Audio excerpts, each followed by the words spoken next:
ಜನ್ಮದಿನ ಮಕ್ಕಳು ಆಚರಣೆ ಮಾಡಬೇಕು. ಮಹಾಂತೇಶ್ ನರೇಗಲ್. ಇಂಡಿಪೆಂಡೆಂಟ್ ಸಂಗ್ರಾಮ್ ನ್ಯೂಸ್ಗೆ ಸ್ವಾಗತ. ಸಮಾಜದ ಗುರುಗಳಾದ ಹಿರಿಯರಾದ ಪ್ರೊಫೆಸರ್ ಜಿಜಿ ಮಠಪತಿ ಹಿಂದಿ ಉಪನ್ಯಾಸಕರಾಗಿ ಉತ್ತಮ ಕೆಲಸವನ್ನ ಮಾಡಿದ್ದಾರೆ. ಅವರ 3 ಮಕ್ಕಳು ವಿವಿಧ ರೀತಿಯ ಸಮಾಜ ಸೇವೆ ಮಾಡುವ ಗುಣವನ್ನ ಹೊಂದಿದ್ದಾರೆ ಎಂದು ಧಾರವಾಡ ತಾಲೂಕಿನ ಕನ್ನಡ ಸಾಹಿತ್ಯ ಪರಿಷತ್ತಿನ ತಾಲೂಕಾ ಅಧ್ಯಕ್ಷರಾದ ಮಹಾಂತೇಶ್ ನರೇಗಲ್ ರವರು ಹೇಳಿದರು. ಅವರು ವಿಸ್ಡಮ್ ಟ್ರೀ ಶಾಲೆ ಮತ್ತು ಸ್ವರ ಮಾಧುರ್ಯ ಸಂಗೀತ ಸಂಸ್ಥೆಯ ಸಂಯುಕ್ತ ಆಶ್ರಯದಲ್ಲಿ ಪ್ರೊಫೆಸರ್ ಜಿಜಿ ಮಠಪತಿ ರವರ 86ನೇ ಜನ್ಮದಿನಾಚರಣೆ ಹಾಗೂ ಪರಿಸರ ಸಂರಕ್ಷಣೆ ಕವಿಗೋಷ್ಠಿ ಕಾರ್ಯಕ್ರಮ ಸಭೆಯನ್ನ ಅಧ್ಯಕ್ಷತೆ ವಹಿಸಿ ಮಾತನಾಡಿದರು. ಹಿರಿಯ ಕವಿಗಳಾದ ರಾಧಾಶ್ಯಾಮರಾವ್ ರವರು ಮಾತನಾಡಿ, ಮಹಿಳೆಯರು, ವಿದೇಶ ಬರಹಗಾರರು ಮತ್ತು ಕಲಾವಿದರು ಅಭಿವೃದ್ಧಿಗೆ ಕಾಳಜಿ ವಹಿಸಬೇಕು ಎಂದು ತಿಳಿಸಿದರು. ಸ್ವರ ಮಾಧುರ್ಯ ಸಂಗೀತ ಸಂಸ್ಥೆ ಅಧ್ಯಕ್ಷರಾದ ಎಂಸಿ ಯಲಗಾರ್ ಅವರು ಮಾತನಾಡಿ, ಪ್ರತಿ ವರ್ಷ ಅಪ್ಪನ ಜನ್ಮದಿನಾಚರಣೆ ಮಾಡಬೇಕು, ಮಠಪತಿರವರ ಸೇವೆ ಮಾಡಲು ಅವಕಾಶ ನೀಡಬೇಕು ಎಂದರು. ಪ್ರಭು ಕುಂದರ್ಗಿರವರು ಜಾನಪದ ಹಾಡುಗಳ ಬಗ್ಗೆ ರವಿ ಕಾನದ್ದು ಕವಿ ಕಂಡ ಎಂದು ತಿಳಿಸಿದರು.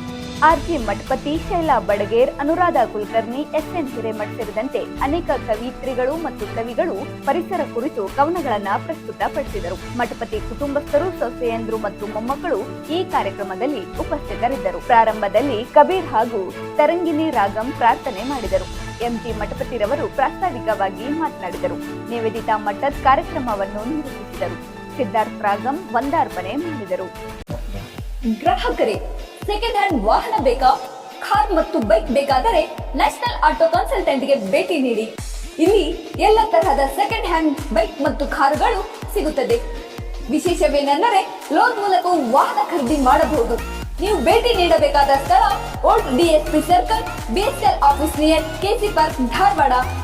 ಮೊಬೈಲ್ ಸಂಖ್ಯೆ 7348821313 9008447288. ಈ ನಂಬರ್ಗೆ ಹೆಚ್ಚಿನ ಮಾಹಿತಿಗಾಗಿ ಸಂಪರ್ಕಿಸಬಹುದು.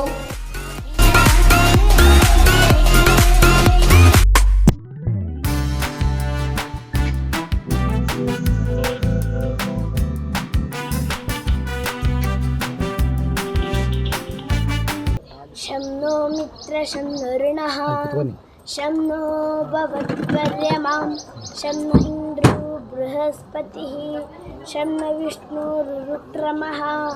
नमो ब्रह्मणे नमस्ते वायु त्वमेव प्रत्यक्षं ब्रह्मासि त्वमेव प्रत्यक्षं ब्रह्म वदिष्यामि ऋतं वदिष्यामि सत्यं वदिष्यामि तं नामवतु तद्वक्तारमवतु अवतु माम् अवतु वक्तारम्. ओम शांति शांति शांति. नि सा नि द प म प द नि द प म ग म प द प म ग रे ग म प म ग रे नि रे सा नि रे सा नि रे सा नि रे सा. ಮಾತೆ ಪೂಜಕ ನಾನು ಎನ್ನಯ ಶಿರವನಿಡುವೆನು ಅಡಿಯಲಿ. ಮಾತೆ ಪೂಜಕ ನಾನು ಎನ್ನಯ ಶಿರವನಿಡುವೆನು ಅಡಿಯಲಿ.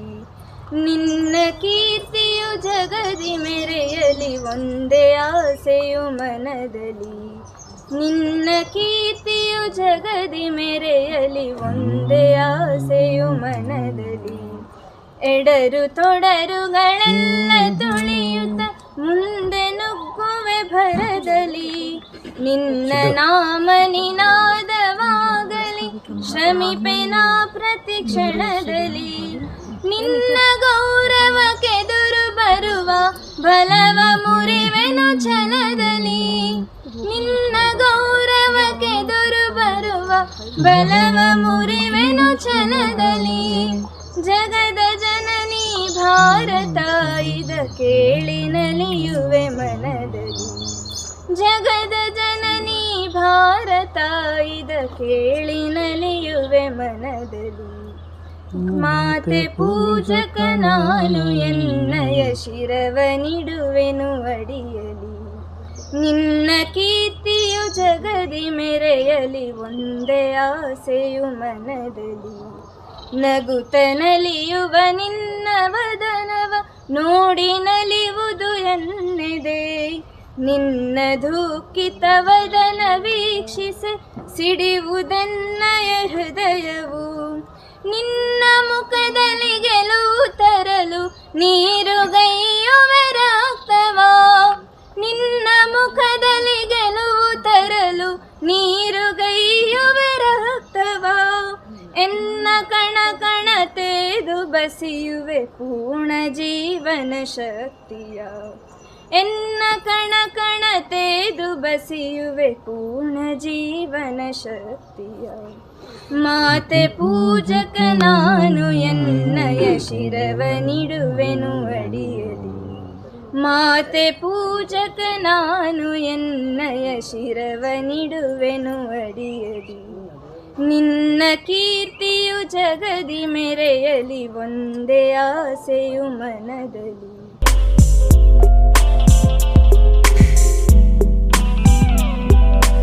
ಕವಿಗೋಷ್ಠಿ ಮಾಡ್ತಾ ಇರೋದು ವಿಶೇಷ. ಈ ವಿಷಯದೊಂದಿಗೆ ಸ್ವರ ಮತ್ತು ಮಾಧುರ್ಯ ಅಂಥೇಳಿ ಒಂದು ವೇದಿಕೆ ಮಾಡ್ಕೊಂಡ್ರು ನಮ್ಮ MC ಎಲ್ಗಾರು. ಅವ್ರ ಜೊತೆ ಒಂದು 44 ಮಂದಿ ಸದಸ್ಯರವರು. ಸಾಹಿತ್ಯ, ಸಂಗೀತ, ಕಲೆ ಇವುಗಳ ಸಲುವಾಗಿ ಅವರು ಪ್ರೋಗ್ರಾಮ್ ಮಾಡ್ತಿರ್ತಾರೆ. ಮೊನ್ನೆ ಒಂದು ಶಿವಾಲಯ ಗಾಂಧಿನಗರ ಒಂದು ಪ್ರೋಗ್ರಾಮ್ ಮಾಡೋದು, ಸುಮಾರಷ್ಟು ಜನರಿಗೆ ಕೂಡಿಸಿ. ಮತ್ತು ಎಂಥ ವಿಶೇಷ ಅಂದರೆ ಸ್ವತಃ ಕೈಲಿ ಖರ್ಚು ಮಾಡಿ ಎಲ್ಲರನ್ನೂ ಕೂಡಿಸಿ ಮಾಡುವಂಥ ಪ್ರವೃತ್ತಿಯವರು. ಅವರು ಇವತ್ತಿನ ಈ ಕಾರ್ಯಕ್ರಮಕ್ಕೆ ನನಗೆ ಇಲ್ರಿ ಮಠಪತಿಯವರ ನೀವೆಷ್ಟು ಹೇಳ್ತೀರಿ ಅದಕ್ಕಿಂತ ಅರ್ಧ ಗಂಟೆ ಮುಂಚೆ ಬಂದು ನಾನು ಮಾಡ್ತೀನಿ ಅಂತೇಳಿ ನಿಜವಾಗಿಯೂ ಅರ್ಧ ಗಂಟೆ ಮುಂಚೆ ಬಂದು ಮುಂಜಾನೆಯಿಂದ ಇಲ್ಲಿ ಅದರ ನಿನ್ನೆ ರಾತ್ರಿ ನನ್ನ ಜೊತೆ ಸುಮಾರಷ್ಟು ಸಮಯ ಇದ್ದರು. ವಿಶೇಷ ಅಂದರೆ ಕವಿಗೋಷ್ಠಿ ಮಾಡೋದು ಅಂದರೆ ನಾವು ಬರೆಯುವವರಿಗೆ ಒಬ್ಬ ಕೇಳುಗ ಬೇಕಾಗ್ತಾನೆ. ಕವಿಗೆ ಕಿವಿಗಳ ಅವಶ್ಯಕತೆ ಭಾಳ. ಆ ಅವಶ್ಯಕತೆಯನ್ನು ಫುಲ್ಫಿಲ್ ಮಾಡೋಕ್ಕೆ ನಾವೆಲ್ಲ ಬಂದಿರಿ. ಅದೇ ಸಾಕ್ಷಿ. ಈ ಸಾಕ್ಷಿ ಒಂದು ಈ ಕವಿಗೋಷ್ಠಿ ಒಳಗೆ ಸುಮಾರಷ್ಟು ಕವಿಗಳು ಇವತ್ತು ನಮ್ಮ ಕರೆಗೆ ಹೋಗಿಟ್ಟು ಬಂದಿದ್ದಾರೆ. ಅವರಿಗೆಲ್ಲ ನಾನು ನಮ್ಮ ವಿಜೃಂಭಣೆ ವತಿಯಿಂದ ಸ್ವಾಗತಿಸೋರೊಂದಿಗೆ ಕವಿತ್ವ ಕವಿತೆಗಳನ್ನು ಯಾಕೆ ಬರೀಬೇಕು ಅನ್ಲಿಕ್ಕೆ ಮಾತಾಡೋರು ಭಾಳಷ್ಟು ಜನ ಇವತ್ತು ಅದ. ನಾನು ಹೆಚ್ಚು ಸಮಯವನ್ನು ತಗೊಳ್ಳೋದೆ ತಮ್ಮ ವೇದಿಕೆ ಮೇಲೆ ಇರುವಂಥ ಮತ್ತು ವೇದಿಕೆ ಕೆಳಗಡೆ ಇರುವಂಥವ್ರಿಗೆ ಮತ್ತು ನನ್ನ ಕರೆಗೆ ಆಹ್ವಾನಿಸಿ ಬಂದವರಿಗೆಲ್ಲರಿಗೆ ಸ್ವಾಗತಿಸಿ ನಾನು ಮಾತು ಮುಗಿಸ್ತಾ ಇದ್ದೀನಿ. ಅವರ ನಿರಂತರ ಹುಮ್ಮಸ್ಸು, ಉತ್ಸಾಹ, ಪ್ರೇರಣೆ ಹಾಗೂ ನಿರಂತರ ಕ್ರಿಯಾತ್ಮಕ ಬರವಣಿಗೆ. ಸಾಹಿತ್ಯ ಕ್ಷೇತ್ರದಲ್ಲಿ ಅಪಾರ ಕೃಷಿ ಮಾಡಿರುವ ಇವರು ಅಪಾರ ಗದ್ಯಶಕ್ತಿ ಹಾಗೂ ಕಾವ್ಯಶಕ್ತಿಗಳೆರಡನ್ನೂ ಪಡೆದಿದ್ದು ಅವುಗಳನ್ನು ಸಮರ್ಥವಾಗಿ ಬಳಸಿಕೊಳ್ಳುವ ಕಲೆಯನ್ನು ಕರಗತ ಮಾಡಿಕೊಂಡಿದ್ದಾರೆ. ತಮ್ಮ ವಿಭಿನ್ನ ಅನುಭವ ಜ್ಞಾನದ ಕಾರಣದಿಂದಾಗಿ ಹಲವಾರು ಪ್ರಶಸ್ತಿ, ಪುರಸ್ಕಾರ ಹಾಗೂ ಗೌರವಗಳಿಗೆ ಕಾರಣರಾಗಿ ಸಾಹಿತ್ಯ ಶ್ರೀಮಂತಿಕೆ ಇಮ್ಮಡಿಗೊಳಿಸಿದ ಶ್ರೀಮತಿ ರಾಧಾ ಶಾಮರಾವ್ ಅವರು ಇದೀಗ ಸಭೆಯನ್ನು ಉದ್ದೇಶಿಸಿ ಒಂದೆರಡು ಮಾತುಗಳನ್ನು ಆಡಬೇಕಾಗಿ ವಿನಂತಿಸಿಕೊಳ್ಳುತ್ತೇನೆ. ನಾನು ಈ ಮಠಪತಿಯವ್ರ ಬಗ್ಗೆ ಭಾಳ ಅಭಿಮಾನ ಅನ್ನಿಸ್ತದೆ. ಅವರು ಒಂದು ಶಾಲೆಯನ್ನು ನಡೆಸ್ಕೊಂಡು ಹೋಗ್ತಾ ತಮ್ಮದು ಪ್ರವೃತ್ತಿ ಆದದ್ದು ಕಾವ್ಯ, ಸಾಹಿತ್ಯ ಇದ್ರೊಳಗೂ ಸಹ ನೋಡ್ತಾ ಬಂದಿರ್ತೀನಿ. ಅವರು ಇದ್ರೊಳಗೆ ಅದು ಹಾಕಿರ್ತಾರೆ. ಭಾಳಷ್ಟು ಚಟುವಟಿಕೆ ಮಾಡ್ತಾರೆ, ಹುಡುಗರನ್ನು ಪ್ರೋತ್ಸಾಹಿಸ್ತಾರೆ. ಅದರ ಬಗ್ಗೆ ಭಾಳ ಅಭಿಮಾನ ಅನ್ನಿಸ್ತದೆ. ಈಗ ನಾನು ಸಹ ನನ್ನ ಬಗ್ಗೆ ಹೇಳ್ಕೊಬೇಕಂತಂದರೆ, ಈಗ ಪ್ರಮೋದ್ ಅವ್ರದ್ದು ಪರಿಚಯ ಆದಾಗಿದ್ದ ಮಠಪತಿಯವ್ರ ಪರಿಚಯ ನಮ್ಗೆ. ಅವರು ಪ್ರಮೋದ್ ಅವರು ನಾನು ಅನುರಾಧ ಕುಲಕರ್ಣಿ ಮತ್ತು ಇಂದುಮತಿ ರಾಘವೇಂದ್ರ ತ್ರಿವಳಿಗಳೇ ಅಂತ ಹೇಳ್ಬೋದು. ಅವರು ದೊಡ್ಡ ಲೇಖಕಿಯರು, ಮೇಧಾವಿಗಳು ಎಲ್ಲನೂ ಇದ್ದಾರೆ. ಎಲ್ಲಿ ಹೋದರೂ ನಾವು ಒಬ್ರಿಗೊಬ್ರು ಹೇಳ್ಕೊಂಡು ಒಬ್ರಿಗೊಬ್ರು ಪ್ರೋತ್ಸಾಹ ಮಾಡಿಕೊಂಡು ಅಭಿನಂದಿಸ್ತಾ ಹಂಗೆ ಮಾಡಿಕೊಂಡು ಎಲ್ಲ ಇದ್ರೊಳಗೆ ಪಾರ್ಟಿಸಿಪೇಟ್ ಮಾಡ್ತಿರ್ತೀವಿ. ಅವರು ಸಹ ನನ್ನ ಜೊತೆ ಹಿಂಗೆ ಬಂದವರಂತಲ್ಲ, ಅವರು ಖ್ಯಾತ ಕವಿಯತ್ರಿ, ಲೇಖಕಿಯರೇ ಇದ್ದಾರೆ ಇಬ್ಬರೂ. ಅವ್ರಿಗೂ ಈ ಮೂಲಕ ಅಭಿನಂದಿಸ್ತೀನಿ. ಆಮೇಲೆ ನಾನು ಇದ್ರೊಳಗೆ ಎಲ್ಲನೂ ಹವ್ಯಾಸ ಅದ ನಂಗೆ.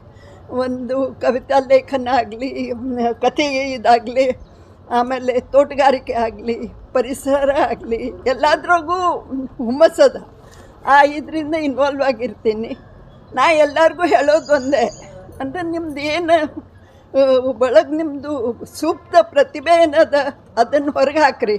ಅದ್ರ ಸಲುವಾಗಿ ಪ್ರಶಸ್ತಿ ಬರಲಿ ಅಥವಾ ಹೆಸರು ಮಾಡ್ಕೋಬೇಕು ಅನ್ನೋ ಇದರಿಂದ ಬೇಡ. ನಮ್ಮ ಏನು ಹವ್ಯಾಸವ ಅವು ನಾವು ಬೆಳೆಸ್ಕೊಂಡು ಹೋಗೋಣ. ಪ್ರತಿ ಮಹಿಳೆಗೂ ಒಂದು ಸೂಕ್ತವಾದ ಕಲೆ ಇರ್ತದೆ. ಒಂದು ಬರೆಯೋದಿರಲಿ, ಒಂದು ರಂಗೋಲಿ ಕಲೆ ಇರಲಿ, ಅಥವಾ ಹೊಲಿಗೆ ಹೆಣಿಕೆ ಇರಲಿ. ಇವನ್ ಈಗ ಬತ್ತಿ ಮಾರೋರು ಸಹ ಸಾವಿರಗಟ್ಟಲೆ ಮನೆಯಾಗೆ ಬತ್ತಿ ಮಾಡಿ ಮಾರಲಿ ಇದು ಮಾಡ್ಲಿಕ್ಕತ್ತಾರೆ. ಹೀಗಾಗಿ ಹೆಣ್ಮಕ್ಳಂದರೆ ಯಾವುದೂ ರೀತಿಯಿಂದ ಕಡಿಮೆ ಅಲ್ಲ. ಆಮೇಲೆ ಗಂಡಸರು ಆ ರೀತಿ ಎಲ್ಲರೂ ಪ್ರೋತ್ಸಾಹ ಕೊಡಬೇಕು. ನನಗೂ ನನ್ನ ಮನೆಯೊಳಗೆ ಪ್ರೋತ್ಸಾಹ ಸಿಕ್ಕಿದ್ರಿಂದನೇ ಇಲ್ಲಿವರೆಗೆ ಬಂದೀನಿ. ಯಾವ ಅಪೇಕ್ಷೆನೂ ಇಲ್ಲ. ಈಗ ಎಲ್ಲರ ಕವಿಗೋಷ್ಠಿ ಅದನ್ನು ನಾವು 3 ಮಂದಿ ನಡ್ರಿ ಹೆಸರು ಕೊಡೋಣ ಹೋಗಿ ಅವನ್ನ ಅಂದರೆ ನಮ್ಮದು ಬರ್ದದ್ದು ತುಳಿತ ಇನ್ನೊಬ್ಬರಿಗೆ ಎಕ್ಸ್ಪ್ರೆಸ್ ಮಾಡೋದು, ಅದರಿಂದ ಅವರು ಏನಾರ ಪ್ರೇರಣೆ ಪಡೀಲಿ ಅನ್ನೋದೇ ಒಂದು ಉದ್ದೇಶ, ಮತ್ತೇನಿಲ್ಲ. ಪ್ರಶಸ್ತಿ ಪದಕಗಳು ಅವೇನು ತಾವು ಬರ್ತಿರ್ತಾವೆ ಮಾಡ್ತಿರ್ತಾವೆ, ಅವೇನು ಒಂದು ಮಾನದಂಡ ಅಲ್ಲ. ನಮ್ಮದು ಎಲ್ಲೇ ಅವ್ರು ಗೌರವಿಸ್ತಾರೆ ಅಲ್ಲಿ ಹೋಗೋದು, ಅವ್ರ ಬಗ್ಗೆ ಒಂದು ಇದು ಮಾಡೋದು, ನಮ್ಮ ಸಾಹಿತ್ಯನ ನಾವು ಬೆಳಕಿಗೆ ತರೋದು, ಅದು ನಮಗೆ ಮೊದಲು ಸಂತೋಷ ಕೊಡಬೇಕು. ಆಮೇಲೆ ಅವರು ಓದುಗರಿಗೂ ಅದು ಮನಸ್ಸು ತಟ್ಟಬೇಕು ಅಂತ ಹೇಳ್ತಾ ಜಾಸ್ತಿ ಮಾತು ಇದು ಮಾಡೋದಿಲ್ಲ. ನಾನು ವಾಗ್ಮಿ ಅಲ್ಲ, ಆಗಲಿ ಮನಸ್ಸಿನ ತುಡಿತಗಳನ್ನ ಹೇಳ್ಕೊಂಡೀನಿ. ಎಲ್ಲರಿಗೂ ಒಳ್ಳೆಯದಾಗಲಿ. ಹಿರಿಯರು 84 ವರ್ಷ ಅಂದ್ರೆ ಅವ್ರನ್ನೂ ನೋಡಿ ಸಂತೋಷ ಆಯ್ತು. ಭಾಳ ಶತಾಯುಷಿಗಳಾಗಲಿ, ಶತಾಯುಷಿ ಕಾರ್ಯಕ್ರಮಕ್ಕೆ ಮತ್ತು ನಾವು ಬರ್ತೀವಿ, ಅದನ್ನು ಮಾಡಿರಿ ಅಂತ ಹೇಳ್ತಾ ಈಗ ಹೊಸ ಶಾಲೆ ಹುಟ್ಟಾಕಿದ್ದಕ್ಕೆ ತಮ್ಮನ್ನು ಅಭಿನಂದಿಸ್ತಾ. ಇದು ಭಾಳ ವಿಶೇಷವಾಗಿರ್ತಕ್ಕಂಥ ಒಂದು ಕಾರ್ಯಕ್ರಮ. ಮೇಡಮ್ ಜಿಯವ್ರು ಮಾತಾಡಿದ್ರು ಆಗಲ್ಯಾಗ. ಕೆಲವು ನಮ್ಮ ಹಿಂದೆ ಕೆಲವು ಇವು ಇದ್ದು, ಹೆಣ್ಮಕ್ಳ ಬುದ್ಧಿ ಮೊಣಕಾಲ ಕೆಳಗಂತೇಳಿ ನಮ್ಮ ಹಳ್ಳಿ ಭಾಷೆದೊಳಗೆ, ಅಲ್ಲಿಂದ ಕೊಟ್ಟ ಹೆಣ್ಣು ಕುಲಕ್ಕೆ ಹೊರತು ಅಂಥೇಳಿ. ಆಗಿನ ಪರಿಸ್ಥಿತಿಗೆ ಅನುಗುಣವಾಗಿ ನೋಡಿದಾಗ ನಮ್ಮ ಈಗೆಲ್ಲ ಕವಿತ್ರಿಯರಾಗಲಿ, ಸಾಹಿತಿಗಳಾಗಲಿ, ಸಂಗೀತಗಾರರಾಗಲಿ, ಈ ಹೆಣ್ಣು ಮಕ್ಕಳ ಶಾಲುಗಳು ಇವತ್ತು ನಮ್ಮ ರಾಷ್ಟ್ರವ್ಯಾಪಿ, ವಿಶ್ವವ್ಯಾಪಿಯಲ್ಲಿ ಮುಂದಡಿಯುವುದು ಬಹಳ ಒಳ್ಳೆಯ ಸಮಯ ಅಂತಂತೇಳಿ ನಾನು ಅಂದ್ಕೊಳ್ತೇನೆ. ಮತ್ತು ಇನ್ನೊಂದು ಏನೈತಂದರೆ, ನಿಜವಾಗಿಯೂ ಕವಿಗಳಾದವರು ಹೆಚ್ಚಾನೆಚ್ಚು ನನ್ನ ಅನುಭವದ ಪ್ರಕಾರ ಬಡತನದಲ್ಲಿ ಬಂದವರೇ ಹೆಚ್ಚು ಕವಿಗಳಾಗಿದ್ದಾರೆ. ಉದಾಹರಣೆ ನಮ್ಮ ಇವರು ಬಂದಿರ್ಬೋದು, ನಮ್ಮ ಯಾರು ಸಣ್ಕಲ್ ಅವರು, ಇವ್ರ ತಂದೆಯವರು ಅವರ ನೋವನ್ನು ಸಮಾಜಕ್ಕೆ ಒಂದು ಸಂದೇಶವನ್ನು ಕೊಟ್ಟು ಒಂದು ಕವನವನ್ನು ಬರೆದರು. ಜಗವೆಲ್ಲ ನಗುತ್ತಿರಲಿ, ಜಗದ ಅಳುವು ನನಗಿರಲಿ. ಎಷ್ಟು ವಾಕ್ಯ ಆಯ್ತು ನೋಡ್ರಿ.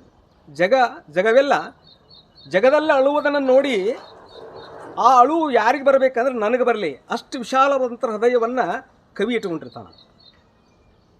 ಹಾಗೆ ಜಗದ ಅಳುವನ್ನು ಅವರು ತುಂಬಿಕೊಂಡು ಅಳ್ತಾನ ಅವರು ಹಸುನಿಗಿರುವುದು ನಮ್ಮ ಕಣ್ಣಾರಿ ಕಂಡಿದ್ದನ್ನು ನಾವು ನೋಡ್ಬೋದು. ಮತ್ತು ಕವಿ ಆದವನು ಸಮಾಜದ ಅಂಕುಡೊಂಕುಗಳನ್ನು ತುಂಬುವಲ್ಲಿ, ಅದನ್ನು ತಿದ್ದುಪಡಿ ಮಾಡುವಲ್ಲಿ, ಸಮಾಜಕ್ಕೆ ಏನನ್ನು ಕೊಡಬೇಕು ಅದನ್ನು ಕೊಡುವಲ್ಲಿ ಬಹಳ ಪ್ರಮುಖ ಪಾತ್ರವನ್ನು ವಹಿಸಿರ್ತಾನೆ ಅಂತಕ್ಕಂಥದ್ದು ನನ್ನ ಅಭಿಪ್ರಾಯ. ರವಿ ಕಾಣದ್ದನ್ನು ಕವಿ ಕಾಣ್ತಾನೆ. ಅಖಿಲಾಂಡ ಕೋಟಿ ಬ್ರಹ್ಮಾಂಡ ನಾಯಕನಾಗಿರ್ತಕ್ಕಂಥ ರವಿ, ಇಡೀ ಜಗತ್ತನ್ನು ಬೆಳಗುವಂಥ ರವಿ, ಅವನು ಕಾಣದಂತನ್ನು, ಯಾರು ಸೂರ್ಯದೇವ ಕಾಣದ್ದನ್ನು ಈ ಕವಿ ಕಾಣ್ತಾನೆ ಅಂಥೇಳಿ ಶ್ರುತಿಯಲ್ಲಿ ಹೇಳ್ತಾ ಇದ್ದ. ಒಬ್ಬರು ದಿನಕರ ದೇಸಾಯಿ ಅಂತೇಳಿ ಒಂದು ಕವಿ ಸುಮಾರು ವರ್ಷಗಳ ಹಿಂದೆ ಒಂದು ಇದನ್ನು ಬರೆದಾನ. ನನ್ನ ದೇಹದ ಬೂದಿ ಗಾಳಿಯಲ್ಲಿ ತೂರ್ಬಿಡಿ ಹೋಗಿ ಬೀಳಲಿ ಭತ್ತ ಬೆಳೆಯುವೆ. ನನ್ನ ದೇಹದ ಬೂದಿ ನೀರಿನಲ್ಲಿ ತೋರ್ಬಿಡಿ ಹೋಗಿ ಬೀಳಲಿ ಮೀನ ಬೆಳೆಯುವೆ.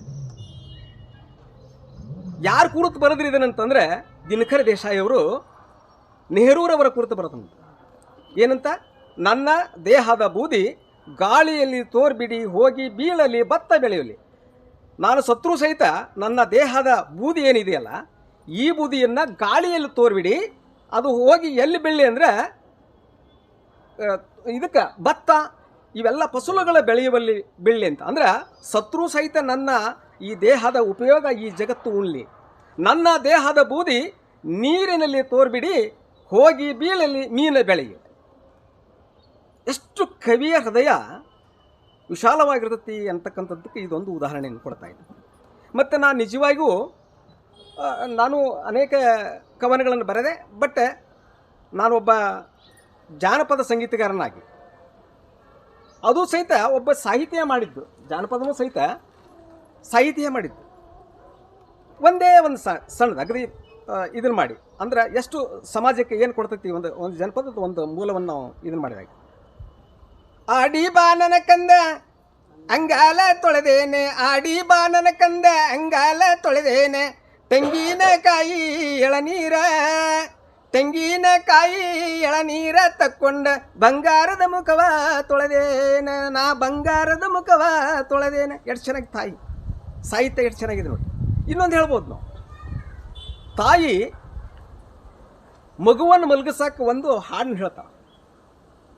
ವಾರೀರು ಮಲಸುತ್ತಿ ದಾರ್ಯಾಗ ನಿಂತವನ, ವಾರೇ ಇಲ್ಲೇನ ಹೊಲದಾಗ ನನ್ನ ತಮ್ಮ, ನಾರಿ ಇಲ್ಲೇನ ಮನಿಯಾಗ, ನಾರಿ ಇಲ್ಲೇನ ಮನಿಯಾಗ.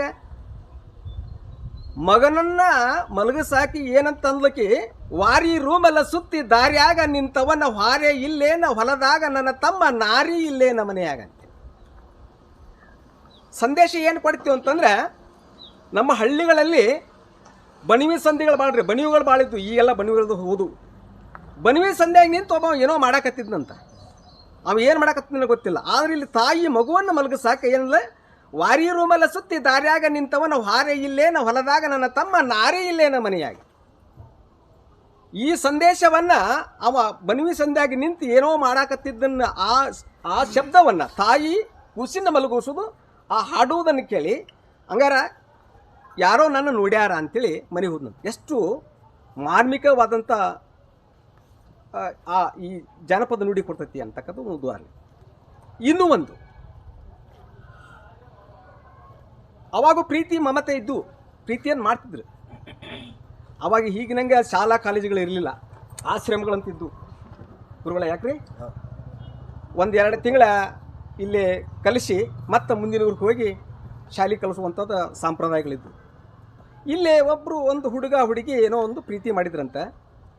ಮಾಡಿದ ನಂತರ ಇಲ್ಲ ನೀನು ನಿನ್ನ ಮನ್ಯಾಗ ಕೇಳು, ಶಾಲೆಯೆಲ್ಲ ಕಲಿದು ಮುಗೀತು, 2 ತಿಂಗಳ ಅವಧಿಯನ್ನು ಇದನ್ನು ಮಾಡಿ ಅವರು ಗುರುಗಳು ಅವರಿಗೆ ಕಲಿಸಿ, ವಿದ್ಯಾಬುದ್ಧಿಯನ್ನು ಕಲಿಸಿ, ನಾನೇನು ಮತ್ತೆ ಮುಂದಿನ ಊರು ಹೋಗ್ತಾನೆ ಅಂತೇಳಿ ಅವರು ಗುರುಗಳು ಅವರಿಗೆ ಆಶೀರ್ವಾದ ಮಾಡಿ ಹೋದರು.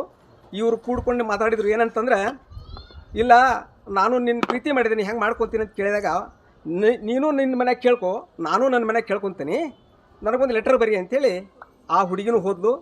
ಇವರು ಊರಿಗೆ ಹೋದ. ಇವ ಮನ್ಯಾಗ ಕೇಳಿ ಬರ್ದ ಲೆಟ್ರ್ ಆಕಿಗೆ. ಅವಾಗೇನು ಇವದು ಇದ್ದಿಲ್ಲ, ಬಸ್ಸು ಗಿಸ್ಸು ಏನು ಇರಲಿಲ್ಲ, ಬರೀ ಒಂದು ಲೆಟ್ರ್ ಮೇಲೆ ಇದು ಮಾಡ್ತೀವಿ. ಇವ ಲೆಟ್ರ್ ಬರೆದು ಎಷ್ಟೋ ದಿವಸದ ಮೇಲೆ ಆಕೆ ಲೆಟರ್ ಬರಲಿಲ್ಲ ಹೊಳ್ಳಿ.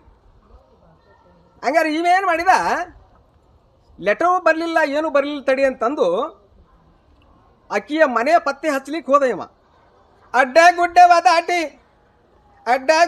ದಾಟಿ ಮಿಡಿಕಾಡಿ ನಾ ಬಂದೆ, ಅಡ್ಡ ಗುಡ್ಡವ ದಾಟಿ ಮಿಡಿಕಾಡಿ ನಾ ಬಂದೆ, ಬಾಗಿಲ ತೆಗಿಯ ಮುಖ ತೋರ, ಬಾಗಿಲ ತೆಗಿಯ ಮುಖ ತೋರ.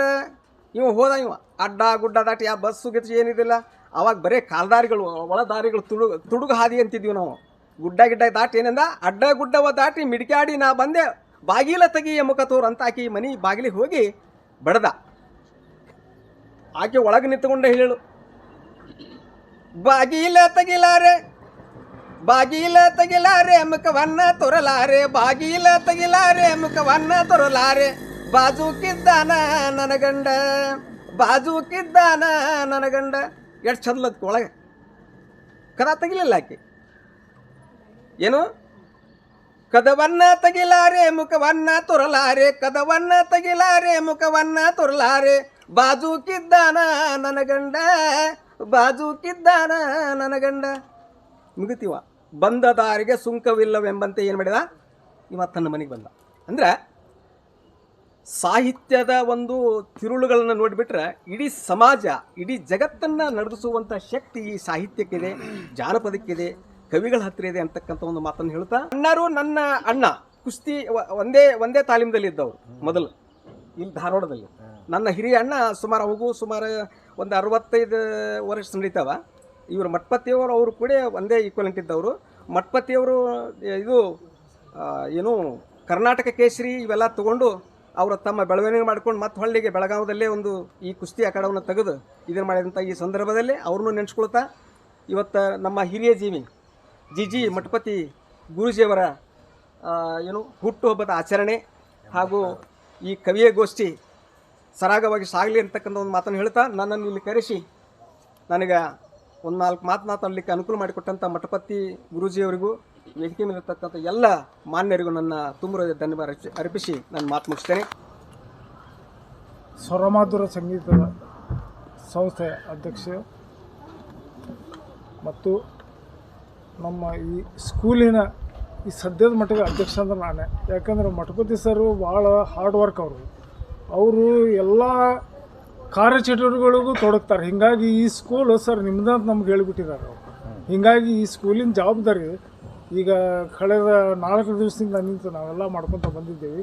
ಮತ್ತು ಮುಂದೆ ಏನೈತೆ ಅಂದ್ರೆ ನಮ್ಮ ಅಪ್ಪಾಜಿಯವ್ರದ್ದು ಹುಟ್ಟುಹಬ್ಬ ಒಂದು ಇರೋ ಕಾರಣ ಹೆಚ್ಚಿನ ಒಂದು ಸ್ವಲ್ಪ ಇದನ್ನು ತೊಗೊಂಡು, ಯಾಕಂದರೆ ಈಗ ನಮಗೆ ಗುರು ಅಂದರು ಅವರೇ, ಮತ್ತು ನಮ್ಮ ತಂದೆ ಅಂದರು ಅವರೇ, ಮತ್ತು ಮಠಪತಿ ಅಂದ್ರೆ ನಮಗೆ ಗುರುಗಳ ಸ್ಥಾನದಾಗಿರೋರು ಅವರು. ಹೀಗಾಗಿ ನಾವು ಗುರುಗಳಿಗೆ ಫಸ್ಟ್ ಗುರು ಬ್ರಹ್ಮ, ಅದ್ರ ಸಂಬಂಧನೇ ನಾವು ಏನಿದೆ ಮಠಪತಿ ಸರ್ಗೆ ಹೆಚ್ಚಿನ ಒಂದು ಪ್ರೋತ್ಸಾಹ ಕೊಟ್ಟು ಈ ಕಾರ್ಯಕ್ರಮ ಮತ್ತು ಕವಿಗೋಷ್ಠಿ ಮತ್ತು ಸ್ವರಮಾಧುರ ಸಂಗೀತದ ಹಲವಾರು ಚಟುವಟಿಕೆಗಳನ್ನು ಸದಾ ನಿರಂತರವಾಗಿ ಕಳೆದ 40 ವರ್ಷಗಳಿಂದ ಇದನ್ನೆಲ್ಲ ಮಾಡ್ಕೊತ ಬಂದಿದ್ದೀವಿ. ಕ್ರೀಡೆ ಮತ್ತು ಸಂಗೀತ, ನಾಟಕ, ಬೀದಿ ನಾಟಕ ಇವೆಲ್ಲ ಹೆಚ್ಚಿನ ಪ್ರೋತ್ಸಾಹ. ನಾಯಿ ನಾಟಕಗಾರಲ್ಲ, ನನ್ನ ಉದ್ಯೋಗದಿಂದ ನಾನು ಮೆಕ್ಯಾನಿಕ್, ನನ್ನ ಉದ್ಯೋಗ ಮೆಕ್ಯಾನಿಕ್. ನಾವು ಹೊಡಿ ಅಂದ್ರೆ ಹೊಡಿತೀವಿ, ಬಡಿ ಅಂದ್ರೆ ಬಡಿತೀವಿ, ಕಬ್ಬಣ ಮುರಿ ಅಂದ್ರೆ ಮುರಿತೀವಿ. ಆಮೇಲೆ ಈ ಸಾಹಿತಿಗಳು ಮತ್ತು ಸಂಗೀತಗಾರರು ಇವ್ರ ಜೊತೆ ಒಂದು ಹವ್ಯಾಸ ಬೆಳೆಸ್ಕೊಂಡು ಬಂದಿದ್ದರಿಂದ ಇವತ್ತು ಕವಿಗೋಷ್ಠಿಯಲ್ಲಿ ನಾವು ಒಂದು ಕವಿ ಇಲ್ಲಾದರೂ ಕವಿಗಿಂತ ಹೆಚ್ಚಿನ ಒಂದು ಪ್ರೋತ್ಸಾಹ ನಮ್ಮ ಗುರುಗಳು ನಮಗೆ ಇಲ್ಲಿ ಕೊಟ್ಟು, ಎಲ್ಲದಕ್ಕಿಂತ ಮುಂಚಿತವಾಗಿ ಅಂದರೆ ಅಪ್ಪಗಳದ್ದು ಒಂದು ಸೇವಾ ಮಾಡಲಿಕ್ಕೆ ಇವತ್ತು ನಮಗೆ ಒಂದು ದೊಡ್ಡ ಭಾಗ್ಯ. ಯಾಕಂದ್ರೆ ನಮಗೆ ತಂದೆ ಇಲ್ಲ, ತಾಯಿ ಇಲ್ಲ. ನಮ್ಮ ತಂದೆನೂ ಅವರೇ, ನಮ್ಮ ತಾಯಿಯವ್ರೆ, ಅಣ್ಣ ತಮ್ಮರು. ನಮ್ಮ ಮಠಪತಿ ಸರ್ ಯಾವುದೋ ಕಷ್ಟ ಕಾಲದಾಗ ಏನೋ ಫೋನ್ ಮಾಡಿದರು, ಮಠಪತಿಯವರು ಬರ್ತಾರೆ. ಇವ್ರ ಬ್ರದರ್ ನಮ್ಮ ಆರ್ ಮಠಪತಿಯವರು, ಅವ್ರ ಸೇವಾ ಹೆಚ್ಚಿನ ಸೇವಾ. ನಾವೇನು ಅವ್ರ ಮುಂದೆ ಸೇವಾ ಮಾಡಲಿಕ್ಕೆ ಆಗೋದಿಲ್ಲ. ಯಾಕೆಂದರೆ ಇಂಟರ್ನ್ಯಾಷನಲ್ ಲೆವೆಲ್ನಲ್ಲಿ ಒಂದು ಕುಸ್ತಿ ಪಂದ್ಯವನ್ನು ಏರ್ಪಡಿಸಿ ಎಲ್ಲಿಗಾರು ಸರ್ ಇದು ನಿಮ್ಮಿಂದನೇ ಆಗೋದು ಅಂತೇಳಿ ನಮ್ಮ ಅಖಂಡ ಭಾರತ ದೇಶದಲ್ಲಿ ಎಷ್ಟು ಪೈಲ್ವಾನರು ಯಾರಿಗೂ ಆಗಿಲ್ಲ, ಯಾರಿಗೂ ಸಾಧ್ಯ ಆಗಿಲ್ಲ. ಮಠಪತಿಯವರಿಂದ ನಾವು ಒಂದು ಉನ್ನತ ಮಟ್ಟಕ್ಕೆ ಹೋಗಿ ಅಂತ ಹೇಳಿ ನನ್ನ 2 ಮಾತು. ಮರಾಠಿಯಲ್ಲಿ ಒಂದು ಕವನ ಇತ್ತು, ಮಾತಿಲ ಬಾಣಂತಲ ಕಂಟಾಳ ನಹಿ ಅಂತ. ಅದನ್ನೇ ನಾನು ಒಂದು ತಗೊಂಡು ನಾನು ಪರಿಸರ ಬಗ್ಗೆ ಇದನ್ನು ಬರೆದಿದ್ದೇನೆ. ನನ್ನ ಹೆಸರು ಇಂದುಮತಿ ರಾಘವೇಂದ್ರ ಮತ್ತು ಚೇರ್ಪರ್ಸನ್ಸು ಮತ್ತು ಇದು ಕವಿಗೋಷ್ಠಿಗಳು ನನ್ನ ಪ್ರೀತಿಯ ಸಹೋದರ ಸಹೋದರಿಯರೇ. ಮತ್ತು ನನ್ನ ಒಂದು ಇದನ್ನು ತಲೆಬರಹ, ಮಣ್ಣಿನ ಉಳಿವಿಗೆ. ಮಣ್ಣು ಭೂಮಿಯ ಹೆಮ್ಮೆ, ಜೀವನದ ಸೆರೆ. ಮಣ್ಣು ಭೂಮಿಯ ಹೆಮ್ಮೆ, ಜೀವನದ ಸೆರೆ. ಅದರ ಉಳಿವಿಗಾಗಿ ನಾವು ಮಾಡೋಣ ಪ್ರಯತ್ನ ಪುರಿ. ನೀರು ಗಾಳಿ ಸೂರ್ಯನ ಬೆಳಕು, ನೀರು ಗಾಳಿ ಸೂರ್ಯನ ಬೆಳಕು. ಮಣ್ಣಿನ ಸಂರಕ್ಷಣೆಯೇ ನಮ್ಮ ಮುಖ್ಯ ಕೆಲಸ. ಮಣ್ಣಿನ ಸಂರಕ್ಷಣೆಯೇ ನಮ್ಮ ಮುಖ್ಯ ಕೆಲಸ. ಮಣ್ಣಿನ ಸಾರ ಉಳಿಸಲು ಹಸಿರು ಬೆಳೆಯಲು ಪ್ರಕೃತಿ ಜೊತೆ ನಾವು ಸೇರಿ ಹೋರಾಡೋಣ ಕಲೆಯುಲ. ಪ್ರಕೃತಿ ಜೊತೆ ನಾವು ಸೇರಿ ಹೋರಾಡೋಣ. ಮರಗಳನ್ನು ನೆಡುವುದು ಭೂಮಿಯ ಕಾಪಾಡುವುದು. ಮರಗಳನ್ನು ನೆಡುವುದು ಭೂಮಿಯು ಕಾಪಾಡುವುದು ನಾವು ಮಾಡಬೇಕಾದ ಕರ್ತವ್ಯ. ನಮ್ಮ ನಿಯತಿಯ ಮೂಡವಿದೆ. ಸಸ್ಯಗಳ ಬೆಳವಣಿಗೆ ಮಣ್ಣಿನ ಸಂತೃಪ್ತಿಗೆ, ಸಸ್ಯಗಳ ಬೆಳವಣಿಗೆಗೆ ಮಣ್ಣಿನ ಸಂತೃಪ್ತಿಗೆ ನಾವು ಮಾಡೋಣ ಶ್ರಮ. ಪ್ರಕೃತಿಯ ಸಂರಕ್ಷಣೆಗೆ ಕೃಷಿ, ಹಸಿರು, ಪ್ರಕೃತಿ ಜೀವನದ ಆಧಾರ. ಮಣ್ಣಿನ ಉಳಿವು ನಮ್ಮ ಭವಿಷ್ಯದ ಆಸರ. ಮಣ್ಣಿನ ಉಳಿವು ನಮ್ಮ ಭವಿಷ್ಯದ ಆಸರ. ಮಣ್ಣಿನ ಪ್ರೀತಿ ಅದರ ಉಳಿವಿನ ಗೀತಿ. ಮಣ್ಣಿನ ಪ್ರೀತಿ ಅದರ ಉಳಿವಿನ ಗೀತಿ. ನಾವೆಲ್ಲರೂ ಕೈ ಜೋಡಿಸೋಣ ಭೂಮಿಯ ಸಂರಕ್ಷಣೆ ನೀತಿಗೆ. ನಾವು ಮಣ್ಣಿನ ಸಂರಕ್ಷಣೆ ನೀತಿಗೆ, ಮಣ್ಣಿನ ಉಳಿವಿಗಾಗಿ ನಾವೆಲ್ಲರೂ ಹೋರಾಡೋಣ. ಚಿಕ್ಕವರು, ದೊಡ್ಡವರು, ಮಧ್ಯಮರು ಅಂತ ಭೇದವಿಲ್ಲದೆ ಮಣ್ಣಿನ ಏಳಿಗಾಗಿ ನಾವು ಹೋರಾಡೋಣ. ಜೈ ಭಾರತ, ಜೈ ಕರ್ನಾಟಕ. ಸಾಹಿತ್ಯ ಗೋಷ್ಠಿಯನ್ನು ಆಯೋಜನೆ ಮಾಡೋದು, ಯಾಕಂದ್ರೆ ಬೇರೆ ಬೇರೆ ರೀತಿಯ ಹುಟ್ಟುಹಬ್ಬಗಳನ್ನು ಆಚರಿಸೋದು ನೋಡ್ತೀವಿ ನಾವು. ಈ ರೀತಿ ಆಚರಿಸೋದು ಭಾಳ ಇನ್ನೊಬ್ಬರಿಗೆ ಸ್ಫೂರ್ತಿದಾಯಕವಾಗಿರ್ತಕ್ಕಂಥದ್ದು ಇದು. ಇವತ್ತು ಪರಿಸರ ಸಂರಕ್ಷಣೆ ಕುರಿತು ಕವಿಗೋಷ್ಠಿ ಇರೋದರಿಂದ ಸಾಮಾನ್ಯವಾಗಿ ಪರಿಸರ ಅಂದ ತಕ್ಷಣವೇ ಎಲ್ರಿಗೂ ಬರೀ ಗಿಡ ಮರ, ಪರಿಸರ ಸಂರಕ್ಷಣೆ ಮಾಡಬೇಕು, ಕಾಡು ಕಡಿಬಾರ್ದು, ಇದ್ರ ಬಗ್ಗೆ ಮಾತ್ರ ಇರ್ತೈತಿ. ಆದ್ರೆ ಪರಿಸರ ಅಂದ್ರೆ ಭಾಳ ಬೇರೆ ಒಂದು ಆಯಾಮದಲ್ಲಿನೂ ಯೋಚನೆ ಮಾಡ್ಬೋದು ಅಂಥೇಳಿ ನಾವೊಂದಿಷ್ಟು ನಗರ ಪ್ರದೇಶ ಬಿಟ್ಟು ಹಳ್ಳಿಗಳಿಗೆ ಹೋಗಿಬಿಟ್ರೆ ಪರಿಸರದ ಕಲ್ಪನೆ ನಮಗೆ ಬಂದುಬಿಡ್ತದೆ. ಹಾಗಾಗಿ ನನ್ನ ಕವಿತೆಯ ಶೀರ್ಷಿಕೆ ಉದ್ಧಾರದ ಕನಸು ಅಂತ. ಕಣ್ಣಂಚಲಿ ಕೊಂಚ ದುಗುಡವಿತ್ತು, ಕಾಲಂಚಲಿ ಕೊಂಚ ನಡುಕವಿತ್ತು, ಕರದೊಳು ಸಾಕಾಗುವಷ್ಟು ನೀರಿತ್ತು, ಆದಿತ್ಯ ಅದಾಗಲೇ ಮನೆಯಲ್ಲಿತ್ತು, ದಾರಿಗುಂಟ ಮಹಿಳೆ ಮಕ್ಕಳ ಸಾಲಿತ್ತು, ಆಗಾಗ ಎದ್ದು ಕೂಡುವುದು ಸಾಗಿತ್ತು, ಹಾದಿ ಹೋಕರ ಮೂಗು ಮುಚ್ಚಿತ್ತು, ಮಾನಗೇಡಿಯ ಕಂಗಳು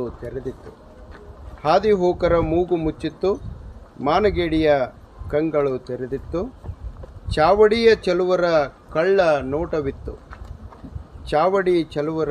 ನೋಟವಿತ್ತು, ವೇದಿಕೆಯ ಉದ್ದುದ್ದ ಭಾಷಣವಿತ್ತು, ಮುಖಂಡರ ಮುಖದಲ್ಲಿ ನಗುವಿತ್ತು, ದವಾಖಾನೆಯ ಗೋಡೆಗೆ ಫಲಕವಿತ್ತು, ಪೈಖಾನೆ ಫೈಲಲ್ಲಿ ಭಾವಚಿತ್ರವಿತ್ತು, ಸ್ವಚ್ಛತೆಯ ಘೋಷಣೆ ಗಹಗಹಿಸುತ್ತಿತ್ತು, ಮನದ ಮಲ ಮಮ್ಮಲ ಮರುಗಿತ್ತು, ಹಾದಿ ಬದಿ ಮಲದ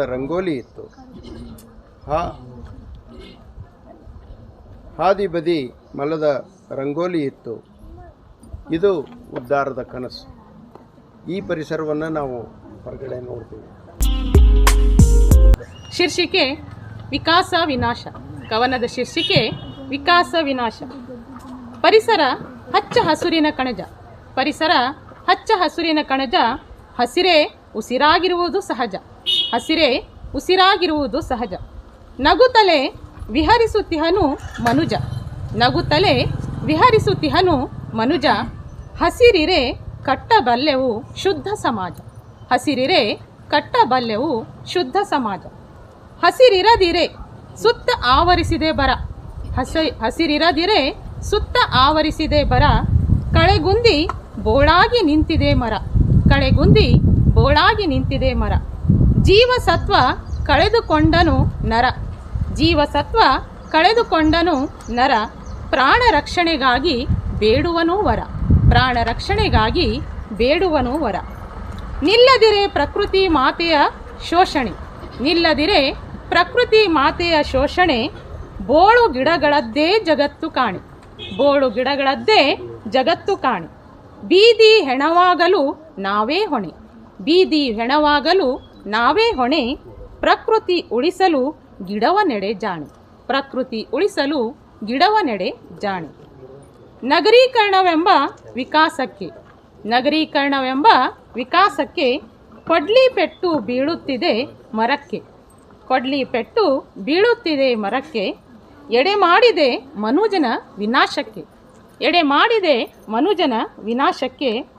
3 ಮೊಳ ದೂರ ಇನ್ನು ನರಕಕ್ಕೆ. ಪ್ರಾಣವಾಯುಗಾಗಿ ದಿನವೂ ಅಲೆದಾಟ, ಸಾವು ನಡೆಸುತ್ತಿದೆ ಡೊಂಬರಾಟ. ಕಾಡು ರಕ್ಷಣೆಗಿರಲಿ ಹೋರಾಟ, ನೆಟ್ಟರೆ ಸಸಿ ಪರಿಸರ ಮಾಟ. ಪ್ರಾಣವಾಯುವಾಗಿರಲು ಆಮ್ಲಜನಕ, ಪರಿಸರ ಬಳಕೆಗೆ ಇರಲಿ ವಿವೇಕ. ಪರಿಸರ ಬಳಕೆಗೆ ಇರಲಿ ವಿವೇಕ. ಗಿಡ ಮರ ಕಡಿಯುವುದು ಅವಿವೇಕ. ಗಿಡ ಮರ ಕಡಿಯುವುದು ಅವಿವೇಕ. ಆದರ್ಶವಾಗಲಿ ಸಾಲು ಮರದ ತಿಮ್ಮಕ್ಕ. ಆದರ್ಶವಾಗಲಿ ಸಾಲು ಮರದ ತಿಮ್ಮಕ್ಕ. ಅವಕಾಶಕ್ಕಾಗಿ ಧನ್ಯವಾದ. ಆಲಯದಲ್ಲಿ ಬಡ ಮಕ್ಕಳ ಜ್ಞಾನಾರ್ಜನೆಗೆ ಶ್ರೀ ಸರ್ ಮಠಪತಿಯೇ ಅಧಿಪತಿಯಲ್ಲಿ. ಜ್ಞಾನ ದೇಗುಲದಲ್ಲಿ ಈ ಆಲಯದಲ್ಲಿ ಬಡ ಮಕ್ಕಳ ಜ್ಞಾನಾರ್ಜನೆಗೆ ಶ್ರೀ ಸರ್ ಮಠಪತಿಯೇ ಅಧಿಪತಿಯಲ್ಲಿ. ಇವರಿಗೆ ಇಂದು ಹುಟ್ಟುಹಬ್ಬದ ಶುಭಾಶಯ ಆಶೀರ್ವಾದ. ಇಂದು ಇವರಿಗೆ ಹುಟ್ಟುಹಬ್ಬದ ಶುಭಾಶಯ ಆಶೀರ್ವಾದ ಸದಾ ಇರಲೆಂದು ನನ್ನ ಪ್ರಾರ್ಥನೆ ದೇವರಲ್ಲಿ. ನನ್ನ ಕವನ ಪ್ರಕೃತಿಯ ಸೊಬಗು ಅಂತ. ಮುಂಗಾರು ವರುಣನ ಆಗಮನದಿ ಪ್ರಕೃತಿ ಹಿಗ್ಗಿ ಹೂ ಹಣ್ಣು ಬಿಟ್ಟು ನಲಿದಿದೆ ಭೂತಾಯಿ ಒಡಲ ತುಂಬಿಟ್ಟು ಅಚ್ಚ ಸುರಿನಲ್ಲಿ ಹರಡಿದೆ ಹರ್ಷದಿ. ಇಬ್ಬನಿಯ ತಬ್ಬಿಕೊಂಡು ನಾಚುತ್ತಿದೆ ಹೂವಿನ ಅಂದ. ಮಧು ಹೀರಲು ಬಂದ ಭೃಂಗರಾಜನ ಆಗಮನವಿಂದು.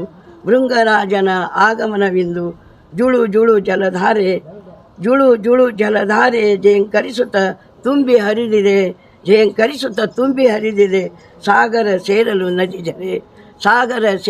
ನದಿ ಜರೆ. ಚಿಲಿಪಿಲಿ ಹಕ್ಕಿಗಳ ಕಲರವ ಮುಗಿಲೆತ್ತರಕ್ಕೆ ರಂಗು ರಂಗಿನ ರಂಗೋಲಿಯಂತೆ ಮುಂದೆ ಸಾಗಿದೆ. ಪ್ರಕೃತಿಯ ಜೀವರಾಶಿಗಳೆಲ್ಲವೂ ತೊಡಗಿಕೊಂಡಿದೆ ನಿತ್ಯ ನೂತನದಿ. ಹೊಲದ ನಡುವಿನಲ್ಲಿ ನಾಟಿ ಮಾಡುವ ರೈತನ ಹಾಡು. ಸೃಷ್ಟಿ ಸೌಂದರ್ಯದ ಈ ಬೀಡು ಧನ್ಯತೆಯಲ್ಲಿ ಮುಳುಗಿದೆ. ಅನುಭವವು ಆನಂದವು. ನಮಸ್ಕಾರ.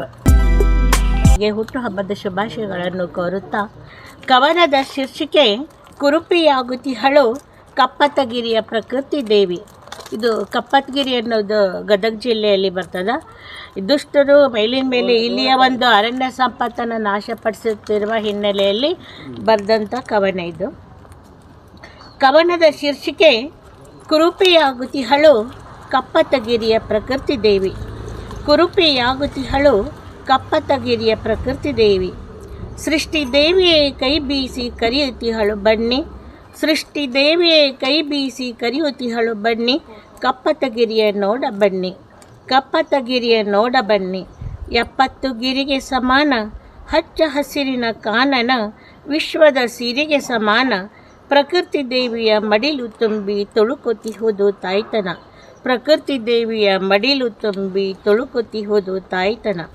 ಭೂದೇವಿಯ ಆಗಸ ಮುಟ್ಟುತಿಹ ಕಪ್ಪತ್ತಗಿರಿ.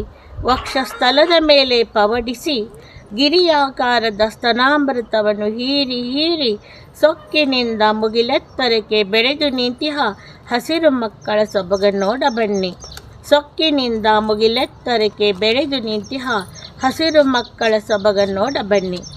ಸುಯಿ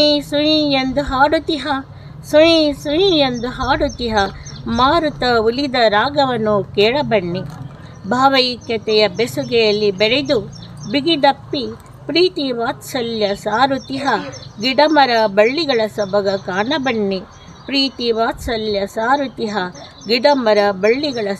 ಕಾಣಬನ್ನಿ. ಅಗೋ ಆಲಿಸಿರಿ ಭೂಮಾತೆಯ ಅಂತರಾಳದ ಅಳಲು. ರಕ್ಷಿಸಲು ಬನ್ನಿರಿ ಭೂತಾಯಿ ಮಡಿಲು. ಧಾವಿಸಿ ಬನ್ನಿರಿ ದುಷ್ಟರಿಕ್ಕುವ ಕಿಚ್ಚನ್ನು ಆರಿಸಲು. ಪೋಷಿಸಿರಿ ವಸುಧೆಯ ಕರುಳ ಬಳ್ಳಿಗಳನ್ನು. ಸರಗೊಡ್ಡಿ ಅಂಗಲಾಚಿ ಬೇಡುತಿಹಳು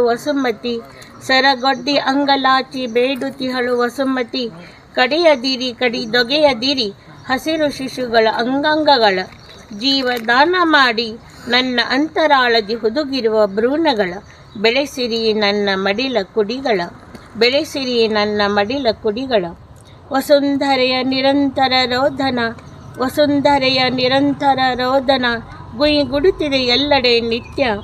ಅಂಧಕರು ಮನಗಾಣರು ಇದರ ಸತ್ಯ, ಉಳಿಸರು ಧಾರಿಣಿ ದೇವಿಯ ಸೊಬಗ, ಉಳಿಸರು ಧಾರಿಣಿ ದೇವಿಯ ಸೊಬಗ. ಮಾರುತ ನಿಟ್ಟಿಸುರು ಬೀರುತ್ತ ಹಾಡುತ್ತಿಹ, ಮಾರುತ ನಿಟ್ಟಿಸುರು ಬೀರುತ್ತ ಹಾಡುತ್ತಿಹ, ಶೋಕರಾಗದಲ್ಲಿ ಕೇಳಿಸುತ್ತಿದೆ ಆರ್ತನಾದದ ಘಂಟಾ ಘೋಷ. ರಕ್ಷಿಸಿರಿ ಹಸಿರು, ಉಳಿಸಿರಿ ವನದೇವಿಯ ಬಸಿರು, ಹಸಿರೇ ತಾಯಿಗೆ ಉಸಿರು. ಅರಣ್ಯ ನಾಶ ಮನುಕುಲದ ವಿನಾಶ, ಇಡಬೇಡಿ ಇಡಬೇಡಿ ಹಸಿರು ಮಕ್ಕಳಿಗೆ ಕಿಚ್ಚು, ಇಡಬೇಡಿ ಇಡಬೇಡಿ ಹಸಿರು ಮಕ್ಕಳಿಗೆ ಕಿಚ್ಚು. ಇಟ್ಟರೆ ಹಿಡಿಯುವುದು ನಿಮಗೆಲ್ಲ ಬಿಡಿಸಲಾರದ ಹುಚ್ಚು, ಇಟ್ಟರೆ ಹಿಡಿಯುವುದು ನಿಮಗೆಲ್ಲ ಬಿಡಿಸಲಾರದ ಹುಚ್ಚು. ಪ್ರಕೃತಿ ದೇವಿ ಸುಂದರಿ ಸೊಬಗಿ, ಪ್ರಕೃತಿ ದೇವಿ ಸುಂದರಿ ಸೊಬಗಿ, ಕತ್ತರಿಸದಿರಿ ಅವಳ ಮುಂಗುರುಳಿರುವ ಮುಂದಲೆಯನ್ನು, ಕತ್ತರಿಸದಿರಿ ಅವಳ ಮುಂಗುರುಳಿರುವ ಮುಂದಲೆಯನ್ನು, ಅಳಿಸದಿರಿ ಅವಳ ಹಣೆಯ ಕುಂಕುಮವನ್ನು, ಅಳಿಸದಿರಿ ಅವಳ ಹಣೆಯ ಕುಂಕುಮವನ್ನು, ಹಾಳುಗೈಯದಿರಿ ಅವಳ ಮಾನವನ್ನು, ಹಾಳುಗೈಯದಿರಿ ಅವಳ ಮಾನವನ್ನು. ಕಪ್ಪತಗಿರಿಯ ಮಲ್ಲೇಶಗೆ ಮೊರೆ ಹೋಗಿ, ಕಪ್ಪತಗಿರಿಯ ಮಲ್ಲೇಶಗೆ ಮೊರೆ ಹೋಗಿ, ಕೈ ಚೆಲ್ಲಿ ಕುಳಿತಿಹಳು ಸೃಷ್ಟಿದೇವಿ, ಕೈ ಚೆಲ್ಲಿ ಕುಳಿತಿಹಳು ಸೃಷ್ಟಿದೇವಿ. ಮುಳುಗಿಹಳು ಶೋಕದ ಕಡಲಲ್ಲಿ, ಚಿಂತೆಯ ಅಲೆಯಲ್ಲಿ ನಿಸರ್ಗದೇವಿ, ಮುಳುಗಿಹಳು ಶೋಕದ ಕಡಲಲ್ಲಿ, ಚಿಂತೆಯ ಅಲೆಯಲ್ಲಿ ನಿಸರ್ಗದೇವಿ. ಇಲ್ಲಿ ಕವನ ವಾಚಿಸಲು ಅವಕಾಶ ಮಾಡಿಕೊಟ್ಟಂಥ ಮಠಪತಿ ಗುರುಗಳಿಗೆ ಹೃತ್ಪೂರ್ವಕವಾದಂಥ ಧನ್ಯವಾದಗಳು. ಊರು ಕೇರಿಯನ್ನೆಲ್ಲ ನಿರ್ಮಲಗೊಳಿಸಿ, ಪಾಪ ಮೂಲೆಯಲ್ಲಿ ಇರುತ್ತದೆ ಕಸಬರಿಗೆ, ಮನೆಯ ಅಜ್ಜನಂತೆ ಗಾಂಧಿ ತತ್ವಗಳಂತೆ, ಮನೆಯ ಅಜ್ಜನಂತೆ ಗಾಂಧಿ ತತ್ವಗಳಂತೆ. ಮಠಪತಿ ಗುರುಗಳಿಗೆ ಈ ದಿನ ಹುಟ್ಟುಹಬ್ಬದ ಶುಭಾಶಯಗಳು. ಮಠಪತಿ ಗುರುಗಳು ವಿಸ್ಡಮ್ ಶಾಲೆಯನ್ನು ತೆಗೆದಿದ್ದಾರೆ. ನನ್ನ ಕವನದ ಶೀರ್ಷಿಕೆ ಸಸಿ ನಡು. ಹಸಿರಾಗುತ್ತಿದೆ ಎಲ್ಲೆಡೆ ವಿರಳ, ಇದಲ್ಲವೇ ಯಮಗಿಂದು ಕಳವಳ, ಸಸ್ಯ ಸಂಕುಲವೇ ಜೀವಾಳ, ಬೇಕಾಗಿದೆ ಇದ ಉಳಿಸಲು ಸಕಲರ ಪ್ರಯತ್ನ ಬಹಳ, ಬೇಕಾಗಿದೆ ಇದ ಉಳಿಸಲು ಸಕಲರ ಪ್ರಯತ್ನ ಬಹಳ. ಪ್ರಕೃತಿ ಮಾತೆ ನಮ್ಮ ನಿಜ ಅನ್ನದಾತೆ, ನಾವೇ ಹಾಳು ಮಾಡಿದರೆ ನಮಗೆ ಉಸಿರಾಟದ ಕೊರತೆ, ಈ ಭುವಿಯಡಿ ಸಿಗಲಾರದು ಎಮಗೆ ಸ್ಥಿರತೆ, ಅರಿಯಲಿ ಈ ಅಂಶ ನಮ್ಮ ಎಲ್ಲ ಜನತೆ, ಅರಿಯಲಿ ಈ ಅಂಶ ನಮ್ಮೆಲ್ಲ ಜನತೆ.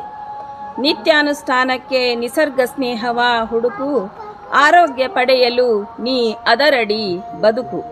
ಸಸಿ ನೆಡುವುದೇ ನಮಗೆ ಜೀವನದ ಬೆಳಕು, ಆ ನೆಟ್ಟ ಸಸಿ ಹೆಮ್ಮರವಾಗಿ ಆಗಲಿ ನಮ್ಮ ಪೋಷಾಕು, ಆ ನೆಟ್ಟ ಸಸಿ ಹೆಮ್ಮರವಾಗಿ ಆಗಲಿ ನಮ್ಮ ಪೋಷಾಕು. ಸಸಿ ನಾಟಿಕೆ ಶ್ರದ್ಧಾ ಅಭಿಯಾನ, ವರ್ಷವಿಡೀ ಆಗಲಿ ಈ ಕಾಯಕವೇ ಪ್ರಧಾನ. ಮಾಡೋಣ ಪ್ಲಾಸ್ಟಿಕ್ ತ್ಯಾಜ್ಯ ನಿರ್ಮೂಲನ, ನಮ್ಮಿ ಪರಿಸರವಾಗ ಹಸಿರು ತೋರಣ, ನಮ್ಮಿ ಪರಿಸರವಾಗ ಹಸಿರು ತೋರಣ. ಅಳಿದರೆ ಕಾಡು ಅಳುವುದು ನಾಡು, ಬರದಿರಲಿ ಎಂದೆಂದು ಈ ಪಾಡು, ಪ್ರಕೃತಿ ರಕ್ಷಣೆಯೇ ನಾಡಿಗೆ ಸೊಗಡು. ಇದಕ್ಕಾಗಿ ನಿತ್ಯ ಸತ್ಯ ಸಸಿ ನೆಡು ಸಸಿ ನೆಡು, ಇದಕ್ಕಾಗಿ ನಿತ್ಯ ಸತ್ಯ ಸಸಿ ನೆಡು ಸಸಿ ನೆಡು. ಅವಕಾಶಕ್ಕಾಗಿ ಧನ್ಯವಾದಗಳು. ಈ ಕವನದ ಶೀರ್ಷಿಕೆ ನನ್ನ ನಮಸ್ಕಾರ. ಆಕಾಶದಲ್ಲಿ ಹಾಡುತ್ತಾ ಹಾರುವ ಬಣ್ಣದ ಹಕ್ಕಿಯೇ, ಆಕಾಶದಲ್ಲಿ ಹಾಡುತ್ತಾ ಹಾರುವ ಬಣ್ಣದ ಹಕ್ಕಿಯೇ, ನನಗಿಲ್ಲ ನಿನಗಿಲ್ಲ ಯಾರ್ಯಾರ್ದು ಹಂಗು ಇದು ನಿನಗೆ ತಿಳಿದಿದೆಯೇ, ನಿನಗಿಲ್ಲ ಯಾರ್ಯಾರ್ದು ಹಂಗು ಇದು ನಿನಗೆ ತಿಳಿದಿದೆಯೇ. ನನಗೆ ನಿನ್ನಂತೆ ಆಕಾಶ ನೋಡುವ ಆತುರ, ನನಗೆ ನಿನ್ನಂತೆ ಆಕಾಶ ನೋಡುವ ಆತುರ, ಆದರೆ ಬಿಡುವಲ್ಲದು ಈ ಮಾಯಾ ಸಂಸಾರ, ಆದರೆ ಬಿಡುವಲ್ಲದು ಈ ಮಾಯಾ ಸಂಸಾರ. ನಿನ್ನನ್ನು ನಾನು ಸದಾ ನೋಡುತ್ತಲೇ ಪಡೆವೆ ಆನಂದ, ನಿನ್ನನ್ನು ನಾನು ಸದಾ ನೋಡುತ್ತಲೇ ಪಡೆವೆ ಆನಂದ. ಗೊತ್ತಿಲ್ಲ ನನ್ನ ನಿನ್ನ ಯಾವ ಜನ್ಮದ ಸಂಬಂಧ. ನಿನ್ನ ಕೂಗು ನಿನ್ನ ಹಾರಾಟ ನೋಡುವುದೊಂದು ಸೌಭಾಗ್ಯ, ನಿನ್ನ ಕೂಗು ನಿನ್ನ ಹಾರಾಟ ನೋಡುವುದೊಂದು ಸೌಭಾಗ್ಯ. ಅದಕ್ಕೆಂದೇ ನೀ ಈಗ ಜನ್ಮ ತಾಳಿ ಆಗಿರುವೆ ಸೌಂದರ್ಯಕ್ಕೆ ಯೋಗ್ಯ. ಪುಟ್ಟ ಪುಟ್ಟ ಕಂದಮ್ಮಗಳು ನಿನ್ನನ್ನು ಆಡಲು ಕರೆಯುತ್ತಿವೆ, ಪುಟ್ಟ ಪುಟ್ಟ ಕಂದಮ್ಮಗಳು ನಿನ್ನನ್ನು ಆಡಲು ಕರೆಯುತ್ತಿವೆ. ನೀನು ಸಹ ಇಷ್ಟಪಡುವೆ, ಆದರೆ ಈ ನೀಚ ಮಾನವನಿಗೆ ಹೆದರುವೆ. ನೀನು ಸಹ ಇಷ್ಟಪಡುವೆ, ಆದರೆ ಈ ನೀಚ ಮಾನವನಿಗೆ ಹೆದರುವೆ. ಮುಗಿಲೇ ನಿನ್ನ ಮನೆ, ನದಿ ಸಾಗರ ಚುಕ್ಕಿ ಚಂದ್ರಾಮರೆ ನಿನ್ನ ಪರಿವಾರ. ಮುಗಿಲೇ ನಿನ್ನ ಮನೆ, ನದಿ ಸಾಗರ ಚುಕ್ಕಿ ಚಂದ್ರಾಮನೆ ನಿನ್ನ ಪರಿವಾರ. ನೀನು ಶುದ್ಧ ಹಾಗೂ ಪವಿತ್ರ, ನಾನು ಅಶುದ್ಧ ಹಾಗೂ ಅವಿವೇಕಿ. ನೀನು ಶುದ್ಧ ಹಾಗೂ ಪವಿತ್ರ, ನಾನು ಅಶುದ್ಧ ಹಾಗೂ ಅವಿವೇಕಿ. ಆದರೂ ಸ್ವೀಕರಿಸು ನನ್ನ ನಮಸ್ಕಾರ. ಭಾಳ ಜನ ಮಕ್ಕಳು ಅಂದರೆ ಇಂಡಿಯನ್ ಪಾಪ್ಯುಲೇಷನ್ಗೊಂದು ಎಡಿಷನ್ ಅಂತ ತಿಳ್ಕೊಂಡಿದ್ದೀವಿ, ಅಥವಾ ಮಕ್ಕಳಾಯಿತು ಅಂದ್ಕೊಂಡ್ಲೆ ನಮ್ಮದೇನೋ ಒಂದು ಲೈಫ್ ಒಂದು ಕೋರ್ಸ್ ಕಂಪ್ಲೀಟ್ ಆಯಿತು ಅಂತಲೂ ಕೆಲವು ಜನ ತಿಳ್ಕೊಂಡಿದ್ದೀವಿ. ಮಕ್ಕಳಾಯಿತು ಅಂದರೆ ಲೋಕದ ನಿಮಿತಿಯಿಂದ ಮುಕ್ತ ಆದೀವಿ ಅಂತಲೂ ಕೆಲವು ಜನ ತಿಳ್ಕೊಂಡಿದ್ದೀವಿ. ಆದರೆ ನಾವು 3 ಜನ ಮಕ್ಕಳು ಅಂದರೆ ಸಂಸ್ಕಾರ ಅಂತ ತಿಳ್ಕೊಂಡಿದ್ದೀವಿ. ನನ್ನ ತಂದೆಗೆ 86ರ ಪಾದಾರ್ಪಣೆ, ನನ್ನ ತಂದೆ ತಾಯಿಗಳ ದಾಂಪತ್ಯಕ್ಕೆ 55ರ ಪಾದಾರ್ಪಣೆ. ನನ್ನ ಎದುರುಗಡೆ ಒಬ್ಬರು ಕೂತಿದ್ದಾರೆ, ಅವರು ನನ್ನ ತಂದೆ ಸಮಾನರು. ನಮ್ಮ ಮಲ್ಲಿಕಾರ್ಜುನವ್ರ ಮಾಮ, ಅವರಿಗೆ 86ರ ಪಾದಾರ್ಪಣೆ. ಆದರೆ ಇದ್ರ ಸುತ್ತಲೂ ವಯಸ್ಸೆಲ್ಲರಿಗೂ ಆಗ್ತದೆ, ಅದು ಆಗಬೇಕಾಗಿದ್ದು ಸಹಜವಾದದ್ದು, ವಯೋಸಹಜವಾಗಿರ್ತಕ್ಕಂಥದ್ದು. ವೇದಿಕೆ ಮೇಲೆ ಕುಳಿತಿರ್ತಕ್ಕಂಥ ಎಲ್ಲ ಹಿರಿಯರು ಹೆಚ್ಚು ಕಡಿಮೆ 50ರ ಗಡಿಯನ್ನು 55ರ ಗಡಿಯನ್ನು ದಾಟಿದವ್ರೆ. ಆದರೆ ಒಂದು ಪ್ರಶ್ನೆ ಏನು ಅಂದರೆ, 50ರ ನಂತರ 55ನೇ ವರ್ಷದ ಭಾಳ ದೊಡ್ಡ ಹುಟ್ಟಹಬ್ಬನ ನನ್ನ ಸಹೋದರಿ ಬೆಳಗಾವಿಯಲ್ಲಿ ಮಾಡಿದ್ರು, ನಮ್ಮ ತಂದೆಯವ್ರದ್ದು. 82ನೇ ವರ್ಷದ ಕಾರ್ಯಕ್ರಮವನ್ನು ಸಹಸ್ರ ಚಂದ್ರಮಾನ ದರ್ಶನ. ಯಾವ ತಂದೆ ತಾಯಿಗಳು 81 ವರ್ಷ 6 ತಿಂಗಳು ಮುಗಿಸಿರ್ತಾರೆ, ಅವರು 1000 ಚಂದಿರರ ದರ್ಶನ ಮಾಡಿರ್ತಾರೆ ಅಂತ ಹೇಳ್ತಾರೆ. ಭಾರತೀಯ ಸಂಸ್ಕೃತಿಯೊಳಗೆ ಭಾಳ ಮಹತ್ವದ ಒಂದು ಬೆಳವಣಿಗೆ ಇದೆ. ಈಗ 86ನೇ ವರ್ಷದ ಹುಟ್ಟಹಬ್ಬವನ್ನು ನನ್ನ ಸಹೋದರ ಇಲ್ಲಿ ಧಾರವಾಡದಲ್ಲಿ, ಒಂದು ಬೆಳಗಾವಿಯಲ್ಲಿ ನಡೀತು, ಒಂದು ಕರ್ನಾಟಕದ ಕಡೆಯ ಊರಾಗಿರ್ತಕ್ಕಂಥ ನನ್ನೂರು, ಅಂದರೆ ಎಲ್ಲಿ ನನ್ನ ತಂದೆ 40 ವರ್ಷ ಶಿಕ್ಷಕ ವೃತ್ತಿಯನ್ನು ಮಾಡಿದ್ರು ಅಲ್ಲಿ ನಡೀತು, ಒಂದು ಇಲ್ಲಿ ನಡೀತು. ಒಂದರಲ್ಲಿ ಎಲ್ಲ ಬಂಧುಗಳು ಸೇರಿದ್ವಿ. 82ನೇ ಹುಟ್ಟಹಬ್ಬದಲ್ಲಿ ಅವರ ವಯಸ್ಸಿನ 82 ಜನ ಹಿರಿಯರಿಗೆ ಸನ್ಮಾನ ಇಟ್ಕೊಂಡಿದ್ದೀವಿ. ಇದು 86ನೇ ವರ್ಷದ ಕಾರ್ಯಕ್ರಮ. ಇಲ್ಲಿ ಕಾವ್ಯವನ್ನು ಕಟ್ಟುವ ಕೆಲಸವನ್ನು ಮಾಡ್ತಾಯಿದ್ದೀವಿ. ಕವಿತೆ ವ್ಯಕ್ತಿ ಅಳಿದ ಮೇಲೂ ಉಳಿಯುವ ಒಂದು ನೆನಪು.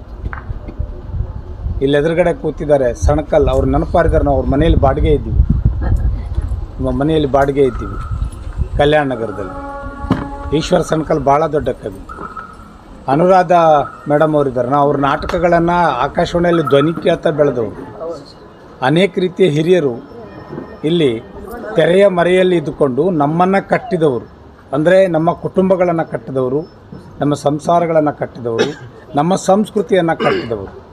ಇವತ್ತು ನಾವೇನು 3 ಜನ ಮಕ್ಕಳು ಇದ್ದೀವಿ. ನಾವೇನಿದ್ದೀವಿ ಅಂದರೆ ನೀವೇನು ಕೊಟ್ಟಿದ್ದೀವಿ ಅದು ನಾವಿದ್ದೀವಿ. What ever that you have fed us, that we are today before you. So ಮಕ್ಕಳು ಮೊಮ್ಮಕ್ಕಳನ್ನು ಕರೆಸ್ಕೊಳ್ಳೋದು, ಇಂಥ ಸಂದರ್ಭಗಳನ್ನು, ಸಣ್ಣ ಸಣ್ಣ ಸಂದರ್ಭಗಳನ್ನು ನೆಪ ಮಾಡಿಕೊಂಡು ಕಾರ್ಯಕ್ರಮ ಮಾಡಬೇಕಾಗಿದ್ದು ಇವತ್ತಿನ ಭಾರತದ ಬಹಳ ದೊಡ್ಡ ಅವಶ್ಯಕತೆ, ಸಾಂಸ್ಕೃತಿಕ ಅವಶ್ಯಕತೆ, ಕೌಟುಂಬಿಕ ಅವಶ್ಯಕತೆ. ಅದಿಲ್ಲದೆ ಹೋದರೆ ಈ ಬದುಕಿನಲ್ಲಿ ಯಾವ ಅರ್ಥವೂ ಇಲ್ಲ. ಮೊಬೈಲ್ ಬಿಟ್ಟರೆ ಮತ್ತಿನ್ನೇನೂ ಇಲ್ಲ. ಸೊ ಅದಕ್ಕೆ ಮೊಬೈಲ್ಗೆ ಏನಾದರೂ ಅರ್ಥಪೂರ್ಣವಾದ ಸೇರಿಸ್ಬೇಕಂತಾದರೂ ಇಂಥ ಕಾರ್ಯಕ್ರಮಗಳನ್ನು ಮಾಡಬೇಕು. ಸಮಥಿಂಗ್ ಇಲ್ಲೊಂದು ಮೊಬೈಲ್ ನನ್ನ ಎದುರುಗಡೆ ಇದೆ, ಇದೇನು ಕಮ್ಯುನಿಕೇಟ್ ಮಾಡ್ತಾ ಇದೆ ಅಂದರೆ it is communicating culture. It has to communicate the culture. ಸಾಮಾನ್ಯವಾಗಿ ಇವತ್ತಿನ ದಿನ ಭಾಷಣ ಮಾಡಬಾರ್ದು ಅಂತೇಳಿ ಅಂದ್ಕೊಂಡವು ನಾನು. ಯಾಕಂದರೆ ಭಾಷಣ ಮಾಡೋದೇ ನಮ್ಮ ನಿತ್ಯದ ವೃತ್ತಿಯಾಗಿರೋದ್ರಿಂದ ಇವತ್ತೊಂದು ದಿವಸ ಸುಮ್ಮನೆ ಸೇವೆ ಮಾಡಿಕೊಂಡು ನಿಮ್ಮೆಲ್ಲರ ಮಧ್ಯೆ ಒಬ್ಬ ಕೇಳುಗನಾಗಿ ಎದ್ದು ಹೋಗಲಿಕ್ಕೆ ಬಂದವನು. ಕಾರ್ಯಕ್ರಮ ತುಂಬ ಯಶಸ್ವಿಯಾಗಿ ಮಾಡಿದ್ದೀರಿ. ನಿಮ್ಮೆಲ್ಲರ ಆಗಮನದಿಂದ ಕಾರ್ಯಕ್ರಮ ಯಶಸ್ವಿಯಾಗಿದೆ. ಮೊದಲು ಕವಿಗೋಷ್ಠಿಯಲ್ಲಿ ಪಾಲ್ಗೊಂಡಿರ್ತಕ್ಕಂಥ ಎಲ್ಲ ಕವಿ ಮಿತ್ರರಿಗೆ, ನಮ್ಮ ಎಲ್ಲ ಬಂಧುಗಳಿಗೆ ಹೃತ್ಪೂರ್ವಕವಾಗಿರ್ತಕ್ಕಂಥ ವಂದನೆಗಳನ್ನು ಸಲ್ಲಿಸ್ತೇನೆ. ಇವತ್ತಿನ ಕವಿಗೋಷ್ಠಿಯಲ್ಲಿ ಒಂದು ಪುಸ್ತಕ ಕೊಟ್ಟಿವಿ, ನಾವು 2 ಪುಸ್ತಕ ಕೊಟ್ಟಿವಿ. ಬದುಕಿದ್ರೆ ಇವ್ರದ್ದು ಬರ್ತ್ಡೇ ಆಗಿರ್ತಿತ್ತು. ಇವ್ರ ಗುರುಗಳು ಬದುಕಿದ್ದು 84 ವರ್ಷ, ಇವರು ಬದುಕಿದ್ದು ಇವ್ರ ಗುರುಗಳು ಬದುಕಿದ್ದು 80 ವರ್ಷ, ಇವರು ಬದುಕಿದ್ದು 82 ವರ್ಷ. ನನ್ನ ತಂದೆ ಕಂಪ್ಲೀಟ್ ಮಾಡಿರೋದು 84 ವರ್ಷ. ಒಂದೇ ಪ್ರದೇಶ ಇದು, ಬಿಜಾಪುರ, ಬಾಬಾನಗರ, ಬಿಜ್ಜರ್ಗಿ, ತಿಕೋಟ. ಯಾವ ಪ್ರದೇಶದಲ್ಲಿ ಇವರು ಹುಟ್ಟಿ ಬೆಳೆದರೋ ಆ ಇಡೀ ಪ್ರದೇಶ ನನ್ನ ತಂದೆಗೆ ಅನ್ನ ಹಾಕಿದೆ, ಶಿಕ್ಷಣ ಕೊಟ್ಟಿದೆ. ತಿಕೋಟ ಅಂದರೆ ಇವರು ಹುಟ್ಟಿದ ಊರಿನಿಂದ 5 ರಿಂದ 6 ಕಿಲೋಮೀಟರ್ದಲ್ಲಿರುವ ಊರದು. 6 ಕಿಲೋಮೀಟ್ರ್ ಹೋಗ್ಬಿಟ್ರೆ ನಿಮಗೆ ಬಿಜ್ಜರ್ಗಿ ಬರ್ತದೆ. ನಮ್ಮ ತಂದೆ ಭಾಳ ಹಿಂದೆ ಅವರ ಅಕ್ಕನಿಗೆ ಸಹಾಯಕರಾಗಿ ಹೋಗಿ ತಿಕೋಟ ಊರನ್ನು ಸೇರಿಕೊಂಡ್ರು. ಅಲ್ಲಿ ಕೆಲಸ ಮಾಡಿಕೊಂಡು ಬಿಜಾಪುರದಲ್ಲಿ ಶಿಕ್ಷಣ ಮಾಡಿದ್ರು. ಇವರು ಬಿಜಾಪುರದಲ್ಲಿ ಶಿಕ್ಷಣ ಮಾಡಿದ್ರು. 40 ವರ್ಷ ನನ್ನ ತಂದೆ ನಮ್ಮನ್ನೆಲ್ಲ ಕಟ್ಕೊಂಡು ಚಡಚಣ ಅಂತಕ್ಕಂಥ ಗ್ರಾಮದಲ್ಲಿ ಬದುಕಿದ್ರು. ಸಿದ್ದೇಶ್ವರ ಶ್ರೀಗಳು ಕೂಡ ಚಡಚಣದಲ್ಲಿ ತಮ್ಮ ಮಾಧ್ಯಮಿಕ ಶಿಕ್ಷಣವನ್ನು ಮುಗಿಸಿದರು. ಅವರನ್ನು ಕುರಿತಾಗಿರ್ತಕ್ಕಂಥ ಕೃತಿಯನ್ನು ನಾವು ನಿಮಗೆ ಇವತ್ತು ಎಲ್ಲರಿಗೂ ಗಿಫ್ಟಾಗಿ ಕೊಟ್ಟಿದ್ದೀವಿ. ಇದು ಕನ್ನಡದಲ್ಲಿ 5 ಮುದ್ರಣಗಳನ್ನು ಕಂಡಿದೆ. 5 times ಇಟ್ ಈಸ್ ಪ್ರಿಂಟೆಡ್. ಗೆಳೆಯ ನಾಗೂರು ಇಲ್ಲೇ ಪಕ್ಕದಲ್ಲಿದ್ದಾರೆ. ಅವರು ಮೋಸ್ಟ್ಲಿ 2ನೇ ಮುದ್ರಣ ಲೋಕಾರ್ಪಣೆ ಮಾಡಿದರು. 4ನೇ ಮುದ್ರಣವನ್ನು ನಮ್ಮ ಲೋಕಾಯುಕ್ತರು ಮಾಡಿದ್ರು. ಈಗ ಇದು ಹಿಂದಿಗೆ ಭಾಷಾಂತರ ಆಗಿದೆ, ಇಂಗ್ಲೀಷಿಗೆ ಭಾಷಾಂತರ ಆಗಿದೆ, ತೆಲುಗಿಗೆ ಭಾಷಾಂತರ ಆಗಿದೆ. ತೆಲುಗಿನಲ್ಲಿ ಇದನ್ನು ಪವನ್ ಕಲ್ಯಾಣ್ರು ಮುಂದಿನ ತಿಂಗಳು ಬಿಡುಗಡೆ ಮಾಡ್ತಾ ಇದ್ದಾರೆ. ಅಯೋಧ್ಯೆ ರಾಮ ಮಂದಿರಕ್ಕಾಗಿ ಹೋರಾಟ ಮಾಡಿರ್ತಕ್ಕಂಥ ಒಬ್ಬ ಚಿತ್ರಕೂಟದ ಸ್ವಾಮೀಜಿ ಅಂತಿದ್ದಾರೆ, ಸ್ವಾಮಿ ಭದ್ರನಾಥ್ ಅಂತೇಳಿ. ಅವರು ಇದರ ಹಿಂದಿ ಆವೃತ್ತಿಯನ್ನು ಲೋಕಾರ್ಪಣೆ ಮಾಡ್ತಾ ಇದ್ದಾರೆ. ಇಂಥ ಒಂದು ಪವಿತ್ರವಾದ ಒಂದು ಪುಸ್ತಕ. ಈ ಪುಸ್ತಕದಲ್ಲಿ ಜಿಜಿ ಮಠಪತಿನೂ ಇದ್ದಾರೆ, ಚಡಚಣನೂ ಇದೆ, ಬಿಜ್ಜರಿಗೆನೂ ಇದೆ. The whole atmosphere that has created Siddeshwara Swamiji, one and only great monk of the 20th century. 20ನೇ ಶತಮಾನದ ಸರ್ವಶ್ರೇಷ್ಠ ಸಂತನನ್ನು ಕೊಟ್ಟ ನೆಲದಿಂದ ಬಂದ ಒಬ್ಬ ವ್ಯಕ್ತಿ ಜಿಜಿ ಮಠಪತಿ. ಅವರ ಹುಟ್ಟುಹಬ್ಬನ ನಾವಿಲ್ಲಿ ಆಚರಿಸ್ತಾ ಇದ್ದೀವಿ. ಕಾರ್ಯಕ್ರಮ ತುಂಬ ಯಶಸ್ವಿಯಾಗಿದೆ. ಇವತ್ತು ಮಾತಿನ ಸಮಾರಂಭ ಅಲ್ಲ ಇದು, ಆದರೂ ತುಂಬ ಮಾತಾಡಿಬಿಟ್ಟೆ ಅಂತ ಅನ್ನಿಸ್ತಾ ಇದೆ. 1:30 ಆಗಿದೆ, ಮಧ್ಯಾಹ್ನದ ಊಟಕ್ಕೆ ಹೋಗೋಣ. ಅದಕ್ಕಿಂತ ಮುಂಚೆ ಈ ಪುಸ್ತಕದ ಈ ಭಾಗದಲ್ಲಿ ಒಂದು ಪದ್ಯ. ಇದು ನನ್ನ ಗುರುಗಳು ಬದುಕಿದಾಗಲೇ, ಇವರು ನನ್ನ ಗುರುಗಳು. 40 years he was my Guru. I was constantly in touch with him. ಅವರೊಂದಿಗೆ ನಿರಂತರವಾದ ಸಂಪರ್ಕದಲ್ಲಿದ್ದೆ. ಅವರನ್ನು ಕುರಿತು ಬರೆದ ಒಂದು ಪದ್ಯ, ಅವ್ರು ಬದುಕಿದಾಗೆ ಬರೆದಿರೋದು, ಆನಂತರ ಸೇರಿರೋದು. ಇದು ವಯಸ್ಸಂದರೆ ಏನು ಅನ್ನೋದೊಂದು ಪ್ರಶ್ನೆ ಇದು. ವಯಸ್ಸಂದರೆ ಏನು, ನಾನಂದರೆ ಏನು, ನೀನಂದ್ರೆ ಯಾರು. ಅವರಿಗೆ ಜೈಬಿಲ್ಲದ ಸಂತ ಅಂತ ಕರೆದ್ರು, ನಡೆದಾಡುವ ಸಂತ ಅಂತ ಕರೆದ್ರು, ಆಧುನಿಕ ಬುದ್ಧ ಅಂತ ಕರೆದ್ರು. ಆದರೆ ಅವರು ಏನಿದ್ರು ಅನ್ನೋದನ್ನು ಈ ಪದ್ಯದಲ್ಲಿ ಹೇಳಿದರು. ವಯಸ್ಸೆಂಬ ಒಡಲ ಕಿಚ್ಚಿನಲ್ಲಿ ಎಲ್ಲ ಬೂದಿಯಾಗುತ್ತದೆ. ಎಂಥ ಗ್ರೇಟ್ ವ್ಯಕ್ತಿ ಇದ್ರೂ ಕೂಡ ಅಂತ್ಯ ಸಂಸ್ಕಾರಕ್ಕೆ ಹೋಗಿ ಮನೆ ಕಟ್ಕೊಂಡು ಬರೋದೇನು ಅಂದರೆ ಬೂದಿನೇ. ಎಂಥ ದೊಡ್ಡ ವ್ಯಕ್ತಿ. ವಯಸ್ಸೆಂಬ ಒಡಲ ಕಿಚ್ಚಿನಲ್ಲಿ ಎಲ್ಲ ಬೂದಿಯಾಗುತ್ತದೆ. ನಾದ ವಾದ ಕಳೆದ ಬದುಕೆಂಬ ಬದುಕು, ಅದು ವೇದ ಯಾರಿಗೋ, ಅದು ವೇದ ಯಾರಿಗೋ ಗೊತ್ತಿಲ್ಲ. ಜೀವಜಲ ಇನ್ನೂ ಬತ್ತಿಲ್ಲ. ವಯಸ್ಸೆಂಬ ಒಡಲ ಕಿಚ್ಚಿನಲ್ಲಿ ಎಲ್ಲವೂ ಸುಟ್ಟು ಬೂದಿಯಾಗುತ್ತದೆ. ನಾನು ವೇದಾಂತಿ, ಸಿದ್ಧಾಂತಿ, ಸಂಕೇತಿಯಲ್ಲ. ನಾವು ಯಾರ್ಯಾರು ಅಂದೀವಿ, ಇವರಿಗೆ ವೇದಾಂತ ಸಿಕ್ಕಾಮಣಿ ಅಂತ ಕರೆದೀವಿ, ಏನೇನೋ ಹೇಳಿದೀವಿ. ಬಟ್ ಅವರು ಕೊಟ್ಟ ಸಂದೇಶ ಏನು ಕೊನೆಗೆ? ಇಲ್ಲ ಎಂಬುದೇ ಇಲ್ಲ ಅಂತ ಪತ್ರ ಬರೆದ್ರು ಅವರು. ಅಂತಿಮ ಪತ್ರದಲ್ಲಿ ಈ ಜಗತ್ತಿನಲ್ಲಿ ಏನೂ ಇಲ್ಲ ಅಂತ ಹೇಳಿದರು. ಅದೇ ಅವ್ರ ವಾದ. ನಾನು ವೇದಾಂತಿ, ಸಿದ್ಧಾಂತಿ, ಸಂಕೇತಿಯಲ್ಲ. ಹರಿಯುವುದು, ಹರಿಯುತ್ತಲೇ ಇರುವುದೇ ವೇದವಾಗುವುದಾದರೆ ನನ್ನಷ್ಟು ಖುಷಿ ಮತ್ತೊಬ್ಬರಿಲ್ಲ. ಕರೆಯುತ್ತಾ, ಕರಗುತ್ತಾ, ಕಲಕುತ್ತಾ, ಹರಿಯುತ್ತಾ ಹೋಗುವುದು ಅನಂತದೆಡೆಗೆ ಈ ಬದುಕು. ವಯಸ್ಸೆಂಬ ಒಡಲ ಕಿಚ್ಚಿನಲ್ಲಿ ಎಲ್ಲವೂ ಸುಟ್ಟು ಬೂದಿಯಾಗುತ್ತದೆ. ಅವಿರತ ಅಗಮ್ಯ ನಾನು, ಅವಿರತ ಅಗಮ್ಯ ನಾನು. ಇವತ್ತು ಅನುರಾಧ ತೀರ್ಕೊತಾರೆ, ಮತ್ತೆ ಹುಟ್ಟುತ್ತಾರೆ, ಮತ್ತೆ ಹುಟ್ಟುತ್ತಾರೆ, ಮತ್ತೆ ಹುಟ್ಟುತ್ತಾರೆ. It is what Indian philosophy believes. ಅವಿರತ ಅಗಮ್ಯ ನಾನು, ನಿನ್ನೆ ಮಲಗಿದ ನೆನಪಿಲ್ಲ. ಸತ್ಯ ಇಂದು ಇದ್ದಿರುವುದೇ, ಎದ್ದಿರುವುದೇ, ಸದ್ದಿಲ್ಲದೆ ಇದುವರೆಗೆ ಸಾಗಿರುವುದೇ ಬದುಕು ಎನ್ನುವುದಾದರೆ ಅದಕ್ಕೆ ನನಗೆ ಸಮ್ಮತಿ ಇಲ್ಲ. ವಯಸ್ಸೆಂಬ ಒಡಲ ಕಿಚ್ಚಿನಲ್ಲಿ ಎಲ್ಲವೂ ಸುಟ್ಟು ಬೂದಿಯಾಗುತ್ತದೆ.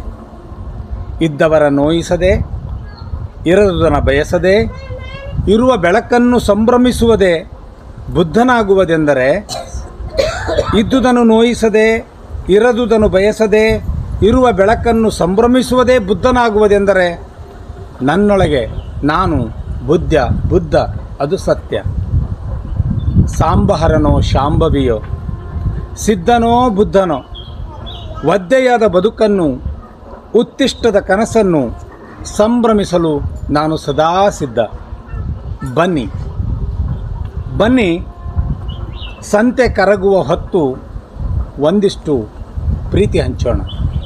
ನಿಮಗೆಲ್ಲರಿಗೂ ಮತ್ತೊಮ್ಮೆ ಧನ್ಯವಾದಗಳನ್ನು ಹೇಳ್ತಾ, ನೀವು ಯಾವಾಗಲೂ ಇದೇ ತೆರನಾಗಿ ಹಿರಿಯರ ಸಂಭ್ರಮಗಳನ್ನು ಆಚರಿಸುವ ಒಂದು ಅವಕಾಶ ನಿಮಗೂ ಕೂಡ ದೇವರು ದಯಪಾಲಿಸಲಿ ಅಂತೇಳಿ ದೇವರಲ್ಲಿ ಪ್ರಾರ್ಥಿಸ್ತಾ ನನ್ನ ಮಾತುಗಳನ್ನು ಮುಗಿಸ್ತೇನೆ. ನಮಸ್ಕಾರ. ನನ್ನ ಕವನದ ಶೀರ್ಷಿಕೆ ಅಪ್ಪ. ಅಪ್ಪ ಎಂದರೆ ಆಕಾಶ, ಅಪ್ಪ ಎಂದರೆ ಮಕ್ಕಳ ವಿಕಾಸ. ಅಪ್ಪ ಎಂದರೆ ಆಕಾಶ, ಅಪ್ಪ ಎಂದರೆ ಮಕ್ಕಳ ವಿಕಾಸ. ಅಪ್ಪನೂ ಎಲ್ಲರಂತೆ ಒಂದು ಜೀವ, ಅಪ್ಪನೂ ಎಲ್ಲರಂತೆ ಒಂದು ಜೀವ. ಅವ್ವನಂತೆ ಅವನಿಗೂ ಇದೆ ದುಃಖ ದುಮ್ಮಾನ, ಅವ್ವನಂತೆ ಅವನಿಗೂ ಇದೆ ದುಃಖ ದುಮ್ಮಾನ. ಅವ್ವ ತೋರುವಳು ತನ್ನ ದುಃಖ ಕಣ್ಣೀರಿನಲ್ಲಿ, ಅವ್ವ ತೋರುವಳು ತನ್ನ ದುಃಖ ಕಣ್ಣೀರಿನಲ್ಲಿ. ಅರಚುವಳು ಕಿರುಚುವಳು ಕೂಗಾಡುವಳು, ಅರಚುವಳು ಕಿರುಚುವಳು ಕೂಗಾಡುವಳು. ತನಗಷ್ಟೇ ಇವೆ ಎನ್ನುವಂತೆ ದುಃಖ ನೋವು, ತನಗಷ್ಟೇ ಇವೆ ಎನ್ನುವಂತೆ ದುಃಖ ನೋವು. ಆದರೆ ಅಳುವುದಕ್ಕೂ ಸ್ವಾತಂತ್ರ್ಯವಿಲ್ಲದ ಜೀವ ಅದು ಅಪ್ಪ, ಅಳುವುದಕ್ಕೂ ಸ್ವಾತಂತ್ರ್ಯವಿಲ್ಲದ ಜೀವ ಅದು ಅಪ್ಪ. ತನ್ನ ಕನಸುಗಳನ್ನು ತನ್ನ ಕೂಸಲ್ಲಿ ಕಾಣುವನು, ತನ್ನ ಕನಸುಗಳನ್ನು ತನ್ನ ಕೂಸಲ್ಲಿ ಕಾಣುವನು. ತನಗಿಂತ ಒಂದು ಹೆಜ್ಜೆ ಮುಂದಿರಲಿ ಎಂದು ಬಯಸುವನು, ತನಗಿಂತ ಒಂದು ಹೆಜ್ಜೆ ಮುಂದಿರಲಿ ಎಂದು ಬಯಸುವನು. ಹಿತಶತ್ರುಗಳು ಕಣ್ಣು ತಾಗದಂತೆ ಅನವರತ ಕಾಯುವನು, ಹಿತಶತ್ರುಗಳ ಕಣ್ಣು ತಾಗದಂತೆ ಅನವರತ ಕಾಯುವನು. ಸ್ವಾರ್ಥವಿಲ್ಲದ ನಿಸ್ವಾರ್ಥ ಜೀವವೇ ಅದು ಅಪ್ಪ, ಸ್ವಾರ್ಥವಿಲ್ಲದ ನಿಸ್ವಾರ್ಥ ಜೀವವೇ ಅದು ಅಪ್ಪ. ಸಾವಿರ ನೋವ ಮರೆಮಾಚಿ ಮನೆಯಲ್ಲಿ ನಗು ಚೆಲ್ಲುವನು, ಸಾವಿರ ನೋವು ಮರೆಮಾಚಿ ಮನೆಯಲ್ಲಿ ನಗು ಚೆಲ್ಲುವನು.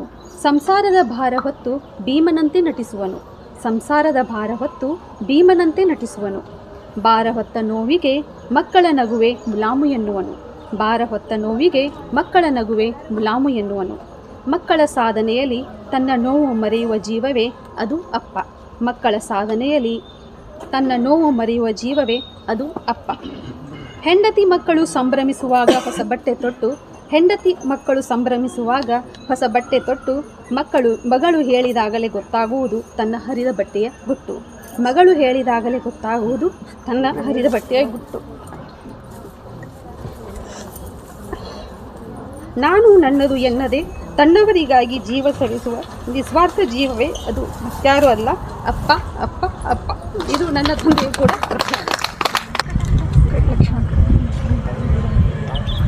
ಈ ಮನುಷ್ಯ ಜನ್ಮ ಪ್ರೇಮ ಕಾಮ ದುಃಖ ದುಮ್ಮಾನ, ನೋವು ಚಿಂತೆ ಮನಸ್ತಾಪ ಹಿಂಸೆಯಿಂದ ಮಾರಣ ಹೋಮ. ಕಲ್ಲಾಗಿದ್ದರೆ ಸಾಕಿತ್ತು ನಾನು ಶಿಲ್ಪಿಯ ಕಲ್ಪನೆಯ ಆಕೃತಿಯಾಗುತ್ತಿದ್ದೆ, ಕುಂಬಾರನ ಕೈಯ ಕಲಶವಾಗುತ್ತಿದ್ದೆ. ಏನು ಮಾಡಲಿ ತಂದೆ, ಕವಿಯಾಗಿ ಪ್ರೇಮಿಯಾಗಿ ಕಾಣದ ಕತ್ತೆಯ ಬಾಲ ಹಿಡಿಯುತ್ತಿದ್ದೇನೆ. 7 ಬಣ್ಣಗಳಲ್ಲಿ ನಾ ಒಂದಾಗಿದ್ದರೆ ಚಿತ್ರಗಾರನ ಚೆಲುವಿನ ಚಿತ್ತಾರವಾಗುತ್ತಿದ್ದೆ. ಲೇಖನಿಯಾಗಿದ್ದರೆ ಸಾಕಿತ್ತು ನಾನು ಸ್ವಚ್ಛ ಹಾಳೆಯ ಹೃದಯದಿ ಬೆಚ್ಚಗಿರುತ್ತಿದ್ದೆ. ಏನು ಮಾಡಲಿ ತಂದೆ, ನಾನು ಬಯಸಿದ್ದು ಬಾರದೆ ಬಂದಿದ್ದ ಬಯಸದೆ ಮನಸ್ಸು ಮಂಗನಂತಾಗಿದೆ. ಗುರುವು ಗರ್ವವಲ್ಲ, ಗರ್ವ ಗುರುವಲ್ಲ, ಪ್ರೇಮ ಕಾಮವಲ್ಲ. ಏನು ಮಾಡಲಿ ತಂದೆ, ನಿನ್ನಂತೆ ನಾನಲ್ಲ, ನನ್ನಂತೆ ಏನಿಲ್ಲ. ಇದ್ದರೂ ಅದು ಕೊನೆತನಕವಲ್ಲ, ಇರುವುದು ಬಿಡುವುದು ನನ್ನಿಚ್ಛೆಯಲ್ಲ. ಏನಿದ್ದರೂ ಈ ಮಣ್ಣು ಮಾನವನ ಮಾಡಿದ ಲೋಕೋದ್ಧಾರನೆ ನಿನಗೆ ಎನ್ನ ನಮನ. ಎಲ್ಲಿ ನೀ ಕೋಗಿಲೆ, ಎಲ್ಲಿ ನಿನ್ನ ಕೂಗು ಎಲ್ಲಿ, ನೀ ಇರುತ್ತಿರುವುದೆಲ್ಲಿ ಎಂದು ಕೇಳಿದಳು ಬಾಲೆ. ಎಲ್ಲಿಯ ಮಾಮರ, ಎಲ್ಲಿಯ ಕೋಗಿಲೆ, ಬಯಲಾಗಿದೆ ಭೂಮಿ, ನಿರಸವಾಗಿದೆ ಪಾನು, ಮುದುರಿದೆ ಮನ, ಅಡಗಿದೆ ದನಿ. ಯಾಕೆ, ಏನಾಯಿತು ಹೇಳು ನೀ ನನಗೆ. ಯಾರು ಅನ್ಯಾಯ ಮಾಡಿಹರು ನಿನಗೆ, ಏನೆಂದು ಹೇಳಲಿ. ಗಿಡ ಮರಗಳ ತಾಣ ಮಾಯವಾಗಿದೆ ಇಂದು. ಸಿಮೆಂಟು ಜಲ್ಲಿ ಗಾರೆಗಳ ಬಾನೆತ್ತರದ ಭುವನಗಳು ನಿಂತಿವೆ ಬೆಂಕಿ ಉಗುಳುತ್ತೆಂದು. ಪಕ್ಷಿ ಕುಲಕ್ಕೆ ಆಸರೆಯಲ್ಲಿ ನಿಟ್ಟಿಸಿರು ಗೈಯುತ್ತಾ ಕುಳಿತಿರುವೆ. ಈ ಕಡಿದ ಬೊಡ್ಡೆಯ ಮೇಲೆ ಕಾತರಿಸುತ್ತಾ ಆಗಸಕ್ಕೆ ಮುಖವಿಟ್ಟು ಮಳೆರಾಯಗೆ ಮೊರೆಯಿಟ್ಟು ಹೆಕ್ಕಿ ತಂದ ಬೀಜ ಸಸಿಯಾಗಿ ಮರವಾಗಿ ಆಸರೆ ಆದೀತೆ ಚಿಕ್ಕ ವ್ಯಕ್ತಿಗಳಿಗೆ ಎಂದಾಗ ಬಾಲೆ ಎಂದಳು, ಕೊಡುವ ಬೀಜವನ್ನು ಬಿತ್ತುವೆ, ನೀರುಣಿಸಿ ಬೆಳೆಸುವೆ, ನನ್ನ ಸಖಿಯರ ಗೂಡಿ ನೆಡುವೆ, ಮತ್ತೊಂದನ್ನು ನೀ ಹಾಡು ಎಂದಾಗ ಕುಹು ಕುಹು ಎನ್ನುತ್ತಾ ಹರುಷದಿ ಕೋಗಿಲೆ ಹಾರಿತ್ತು ಬಾನಿಗೆ ಬೀಜವನ್ನರಿಸುತ್ತಾ ಮುಂದಿನ ಮರಗಳ ಬೀಡಾಗುವ ಕನಸು ಕಾಣುತ್ತಾ ಧನ್ಯವಾದ. ನಾವು ಯಾವಾಗ ಇವತ್ತು ಮೊಬೈಲ್ಗೆ ಅಂಟ್ಕೊಂಡು ಬಿಟ್ಟಿದ್ದೀವಿ, ಮನೆಯಲ್ಲೂ ಏನಾಗ್ತಿದೆ ಇವಾಗ ಹುಡುಗರು ಸತ್ಯಕ್ಕೆ ಬರೀ ನಾವು ಪಠ್ಯ ಪುಸ್ತಕದ ಜೊತೆಗೇನೆ ಅವ್ರಿಗೆ ಪಠ್ಯ ಪುಸ್ತಕ ಅದಕ್ಕೆ ಏನು ಬೇಕೋ ಅಷ್ಟೇ ಓದುತ್ತಾ ಹೋಗ್ತಾ ಇದ್ದೀವಿ. ಬರವಣಿಗೆಗೆ ಜ್ಞಾನ ಬರ್ತಾ ಇಲ್ಲ. ಅಂದರೆ ಯಾವುದೋ ಒಂದು ಪರಿಸ್ಥಿತಿ ಸಂದರ್ಭ ಏನೋ ಬಂದಾಗ ನಾವು ಹೇಗೆ ಅದನ್ನು ಎದುರಿಸ್ಬೇಕು ಅನ್ನೋದನ್ನೇ ನಾವು ಆ್ಯಕ್ಚುಲಿ ಕಳ್ಕೊಳ್ತಾ ಇದ್ದೀವಿ. ಇವತ್ತು ಮಾಧ್ಯಮ ಅಂದರೆ ಅವತ್ತು ಅವರೊಂದು ಗಾಂಧೀಜಿದು ಇದನ್ನು ಹೇಳಿದ್ದು ನನಗೆ ನೆನಪಿದೆ. ಆವಾಗ ಒಂದು ಸ್ವಾತಂತ್ರ್ಯಕ್ಕಾಗಿ ಈ ಒಂದು ಸಾಹಿತ್ಯ ಎಷ್ಟೊಂದು ನಮ್ಮಲ್ಲಿ ಹೋರಾಟದ ಕಿಚ್ಚನ್ನು ಹಚ್ಚಿತ್ತು, ಆ ಒಂದು ಕಿಚ್ಚು ಇವತ್ತು ಮನೆಯಲ್ಲಿ ಆರ್ತಾ ಇದೇನೋ ಏನೋ. ಅದನ್ನು ಬೆಳವಣಿಗೆಯನ್ನು ನಾವು ಮತ್ತೆ ಆ ಕಿಚ್ಚನ್ನು ದೀಪದ ಮುಖಾಂತರ ಹಚ್ಚಿ ಆ ಜ್ಞಾನವನ್ನು ಹಂಚ್ತಾ ಹೋಗಬೇಕು. ಇದರಲ್ಲಿ ನಾವು ಮಾಡುವಂಥ ಸಣ್ಣ ಕೆಲಸ ಏನಂದರೆ, ನಾವು ಮನೆ ಮುಂದೆ ನಾವು ಮನೆಯಲ್ಲೇ ಕೂತ್ಕೊಂಡಿರುವಾಗ ಸಣ್ಣ ಮಕ್ಕಳಿಗೆ ಪಠ್ಯೇತರ ಅಂದರೆ ಈ ಪುಸ್ತಕಗಳನ್ನು ಬಿಟ್ಟು ಕೂಡ ನಮ್ಮ ಇವಾಗ ಸರು ಹೇಳಿದರು ನಮ್ಮ ಜನಪದ ಶೈಲಿ ಅವುಗಳನ್ನು ಮನೆಯಲ್ಲಿ ಅಜ್ಜಿನೇ ಇರ್ತಾರೆ, ಊರಲ್ಲೇ ಇರ್ತಾರೆ, ಅವ್ರಿಗೆ ನೀ ಕೇಳ್ಕೊಂಡು ಬಂದು ನಮಗೆ ಹಾಡು ಅಂತಂದರೆ ಅದು ಮತ್ತೆ ಮತ್ತೆ ಕಂಟಿನ್ಯೂ ಆಗ್ತದೆ. ಇವತ್ತು ಎಷ್ಟೋ ಹೋರಾಟದ ಸ್ಥಿತಿಗಳನ್ನು ನೋಡಿದಾಗ ಹೋರಾಟದ ಮನೋಭಾವನೆ ಬರ್ತಾ ಇಲ್ಲ. ಎಲ್ಲರೂ ಈಗ ವಾಟ್ಸಪ್ ಈ ಥರ ಫೇಸ್ಬುಕ್ನಲ್ಲಿ ಒಂದು ಸಂದೇಶ ಅದ್ರ ವಿರೋಧ ಬಗ್ಗೆ ಹೇಳ್ತಾರೆ, ಅಲ್ಲಿಗೆ ಮುಗೀತು. ಅಂದರೆ ಸಾಹಿತ್ಯ ಯಾವಾಗಿದ್ರೂ ಒಂದು ಏನು ಕೊಡುತ್ತೆ ಅಂದರೆ ಒಂದು ನಮಗೆ ಶಕ್ತಿ, ಹೋರಾಟದ ಮನೋಭಾವದ ಜೊತೆಗೆ ಒಂದು ಉತ್ಸಾಹನೂ ಕೊಡುತ್ತೆ. ಅವತ್ತು ಅವರು ಅದನ್ನು ಮಾತನ್ನು ಹೇಳಿದ್ದನ್ನು ನನಗೆ ಸ್ಫೂರ್ತಿಯಾಗಿ ಅವಾಗ ಇನ್ನೊಂದನ್ನು ಹೇಳಿದರು, ನಮಗೆ ಮಾತಾಡುವುದೇ ಗೊತ್ತಾಗ್ತಾ ಇಲ್ಲ. ಯಾಕಂದರೆ ನಾವು ಬದೇ ಈ ಫೋನ್ ಅವನ್ನ ಮಾತಾಡ್ತಾ 4 ಜನ ಬಂದುಬಿಟ್ರೆ ಅವ್ರಿಗೆ ಏನು ಹೇಳ್ಬೇಕು ಅನ್ನೋದು ಗೊತ್ತಾಗ್ತಾ ಇಲ್ಲ. ಅದಕ್ಕೆ ಈ ದಾರಿನ ಏನು ಮಾಡಿರಿ ಅಂತಂದರೆ ಸಣ್ಣದಾಗಿನೇ ನಮ್ಮ ಮನೆಗಳಲ್ಲಿ ನಾವು ಬುಕ್ ಹಿಡ್ಕೊಂಡು ಕುಂತ್ರೆ ಮಕ್ಕಳು ಬುಕ್ ಹಿಡ್ಕೊಂಡು ಕೊಡ್ತಾರೆ. ಇವತ್ತು ಬೆಳಗ್ಗೆ ಅವರಿಬ್ಬರು ಎಷ್ಟು ಚೆನ್ನಾಗಿ ಹಾಡು ಹಾಡಿದರು.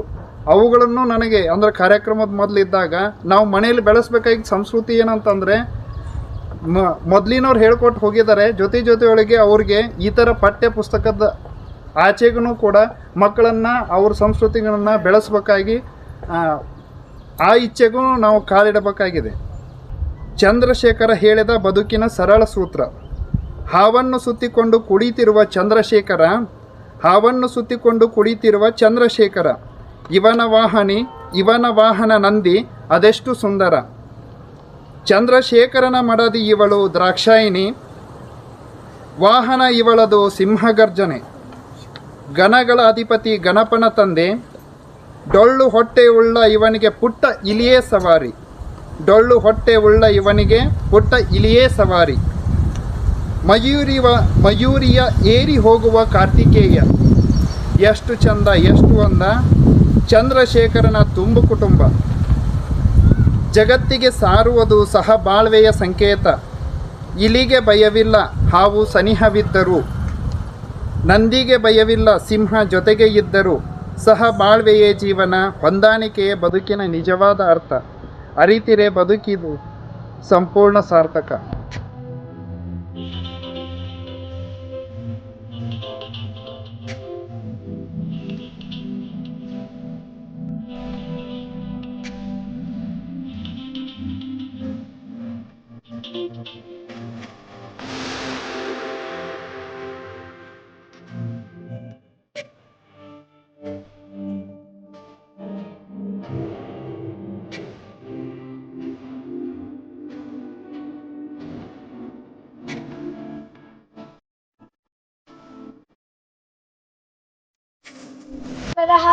बन्दाव शिव भक्ता च सदा देवो भुवनेत्रम् त्वमेव माता च पिता त्वमेव बन्धुश्च सखा त्वमेव विद्या द्रविणं त्वमेव सर्वं मम देव या देवी सर्वभूतेषु मातृरूपेण संस्थिता नमस्तस्ते नमस्तस्ते नमस्तस्ते नमो नमः त्रैलोक्य संपदालेख्य समुल्लेखन भित्तये सच्चिदानंद रूपाय शिवाय ब्रह्मणे नमः ब्रह्मेति व्यापदेशस्य विषयं मे प्रत्यक्षते वेदांति जगन्मूलं तं नमामि परम शिवम्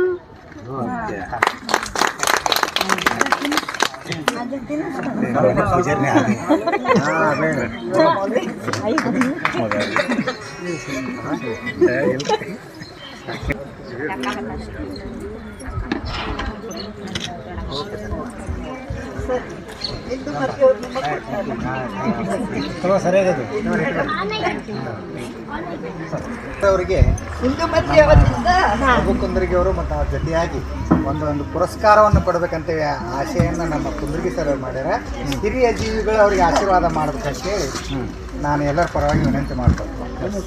ಅವ್ರ ಕಡೆಯಿಂದ ಸಿ ಎಲಿಗಾರ್ ಅವರೇ, ಸಮಾಜದ ವಿವಿಧ ಕ್ಷೇತ್ರಗಳಾದ ನಾಡು, ನುಡಿ, ನೆಲ, ಜಲ, ಕಲೆ, ಸಾಹಿತ್ಯ, ಸಂಗೀತ, ಕ್ರೀಡೆ, ಪರಿಸರ, ಶಿಕ್ಷಣ, ಆರೋಗ್ಯ, ಆಧ್ಯಾತ್ಮಿಕ ಚಿಂತಕರಾಗಿ, ಸಂತ ಶರಣರ ಸೇವಕರಾಗಿ, ಅರಿಯನೆಂದರೆ 60 ಗುಣ, ಕಾಣನೆಂದರೆ ಕೋಟಿ ಗುಣ, ನಿಗರುವ ಸೌಜನ್ಯಗಳ ದೊಡ್ಡ ಗುಣಗಳನ್ನು ಹೊಂದಿರುವ ನೀವು ಆಟಕ್ಕೆ ತಕ್ಕ ವೇಷ, ವೇಷಕ್ಕೆ ತಕ್ಕ ಭಾಷೆ ಬಳಸಿ, ಆಡುವಾಗ ಆಡಿ, ಓದುವಾಗ ಓದಿ, ಆಡಿದ ಕಾಲು ಹಾಡಿದ ಬಾಯಿ ಸುಮ್ಮನಿರವು ಎಂಬಂತೆ ಸಮಾಜದ ಸರ್ವತೋಕ ಅಭಿವೃದ್ಧಿಗೆ ಶ್ರಮಿಸಿ, ಅಳಲು ಭಕ್ತಿ ಮಳಲು ಸೇವೆ ಮಾಡಿ, ಆಡು ಮುಟ್ಟದ ಬಳ್ಳಿ ಇಲ್ಲ, ಸಮಾಜದಲ್ಲಿ ನೀವು ಮಾಡಿದ ಕೆಲಸ ಕಾರ್ಯಗಳು ಒಂದೂ ಉಳಿದಿಲ್ಲವೆಂಬ ಘೋಷವಾಕ್ಯದೊಂದಿಗೆ ಅಳಿಯುವುದು ಕಾಯ ಉಳಿಯುವುದು ಕೃತಿ ಎಂಬ ಗಾದೆಗೆ ತಕ್ಕಂತೆ ಸಮಾಜದಲ್ಲಿ ನಿಮ್ಮ ಸಮಾಜ ಸೇವಾ ಕಾರ್ಯ ಕೈಂಕರ್ಯ ಮೆಚ್ಚಿ ದಿನಾಂಕ 8/6/2025 ರವಿವಾರ ವಿಸ್ಡಮ್ ಟ್ರೀ ಶಾಲೆ ಬಸವನಗರ ಧಾರವಾಡದಲ್ಲಿ ವಿಶ್ವ ಪರಿಸರ ದಿನಾಚರಣೆ ಹಾಗೂ ವನಮಹೋತ್ಸವ ಮತ್ತು ಕವಿಗೋಷ್ಠಿಯ ಅಂಗವಾಗಿ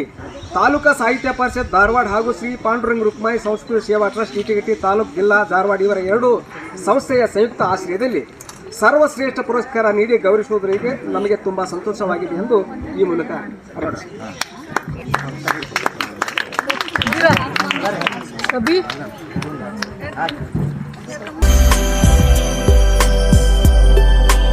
ಯಾವುದೇ ಇದ್ರೊಳಗೆ ಪ್ರಥಮ ಕೊನೆಯ ಭಾಷಣಕಾರ ಮನೆಯೊಳಗೆ ಮೊದಲೇ ಮಗ ಆಗಿ ಹುಟ್ಟಬಾರ್ದಂತ ಭಾಷಣಕಾರರೊಳಗೆ ಕೊನೆಯ ಭಾಷಣಕಾರ ಆಗಬಾರ್ದು.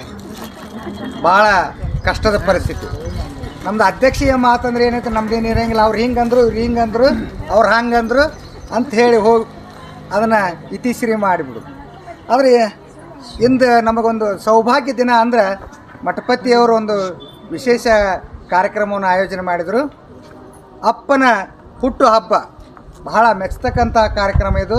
ನಮ್ಮದು ಸೌಭಾಗ್ಯ ಇವತ್ತು ಒಂದು ದಿನ ಕಳೆದದ್ದು ಸಾರ್ಥಕ ಆಯ್ತು ಅಂತ ನಮ್ಗೆ ಅನ್ನಿಸ್ತದೆ. ಅಪ್ಪ ಅವನ ನೋವು ಅವನಿಗೆ ಗೊತ್ತು. ಹಾಡಿನಲ್ಲಿ ಆಳ್ತಾ ಭಾವುಕರಾಗಿ ಹೇಳಿದರು. ನಿಜವಾಗಿಯೂ ತಾಯಿ ಏನಿತ್ತಲ್ಲ ಅತ್ತ ಸಮಾಧಾನ ಮಾಡಿಕೊಂಡು ಸುಮ್ಮನಾಗಿಬಿಡ್ತಾರೆ. ಆದರೆ ಅಪ್ಪನ ನೋವು ಅಪ್ಪನಿಗೆ ಗೊತ್ತು. ಅಂತಹ ಅಪ್ಪನ ಕವಿತೆಯನ್ನು ವಾಚನ ಮಾಡಿದರು. ಬಹಳ ಚೆನ್ನಾಗಿ ಮೂಡಿ ಬಂತದ್ದು. ಈ ಕಾರ್ಯಕ್ರಮ ನಮಗೆ ಆಯೋಜನೆ ಮಾಡಲಿಕ್ಕೆ ಮಠಪತಿಯವರು ಕೊಟ್ಟರು. ಅವರ ಅನೇಕ ಶಾಲೆಗಳಲ್ಲಿ ನಾವು ಭಾಗವಹಿಸಿದ್ವಿ, ಅನೇಕ ಕಾರ್ಯಕ್ರಮಗಳನ್ನು ಮಾಡಿದ್ದೀವಿ. ಅವರು ನನಗೆ ಯಾಕೆ ಅಧ್ಯಕ್ಷತೆ ಕೊಟ್ಟರು ಏನು ಗೊತ್ತಾಯಿಲ್ಲ. ಸಮಾಧಾನದಿಂದ ಕುಂದಿರ್ತಾರಂತ ಕೂಡ ಕೊಟ್ಟಿರ್ಬೇಕು. ಅವ್ರು ಎಲ್ಲಿ ಓಡಾಡಂಗಿಲ್ಲ ಇವರು ಅಂತೇಳಿ ಆ ದೃಷ್ಟಿಯಿಂದ ಇಟ್ಕೊಂಡು ಅವ್ರು ಕೊಟ್ಟಾರ. ನಂದು ಒಂದು ಸೌಭಾಗ್ಯ. ನಮ್ಮ ತಂದೆಯನ್ನು ನೋಡಿದ ಹಾಗೆ ಅವರಿಗೆ ನಮಗೂ ಸಮಾಧಾನ ಆಯಿತು. ನಮ್ಮ ಚಿಕ್ಕಂದಿನೇ ನಾವು ತಂದೆಯನ್ನು ಕಳ್ಕೊಂಡಿವಿ. ಅಂಥದ್ದು ತಂದೆಯನ್ನು ಸೌಭಾಗ್ಯ ಪಡೆಯೋದು ಬಹಳ ಪುಣ್ಯದ ಕೆಲಸ. 3 ಮಕ್ಕಳು ಸೇರಿಕೊಂಡು ಅತ್ಯುತ್ತಮವಾಗಿ ಕಾರ್ಯಕ್ರಮವನ್ನು ಯಶಸ್ವಿ ಮಾಡಿದ್ರಿ. ತಂದೆಯ ಋಣವನ್ನು ತೀರಿಸಿದ್ರಿ. ತಮಗೆ ನಾ ಎಲ್ಲರ ಪರವಾಗಿ ಮೊದಲು ಆ ಮಠಪತಿಯವರ ಕುಟುಂಬಕ್ಕೆ ನಾನು ತುಂಬ ಹೃದಯ ಅಭಿನಂದನೆಗಳನ್ನು ಸಲ್ಲಿಸ್ತಾ ಇದ್ದೆ. ಇಂದಿನ ಕಾರ್ಯಕ್ರಮದಲ್ಲಿ ಉದ್ಘಾಟನೆ ಮಾಡ್ತಾ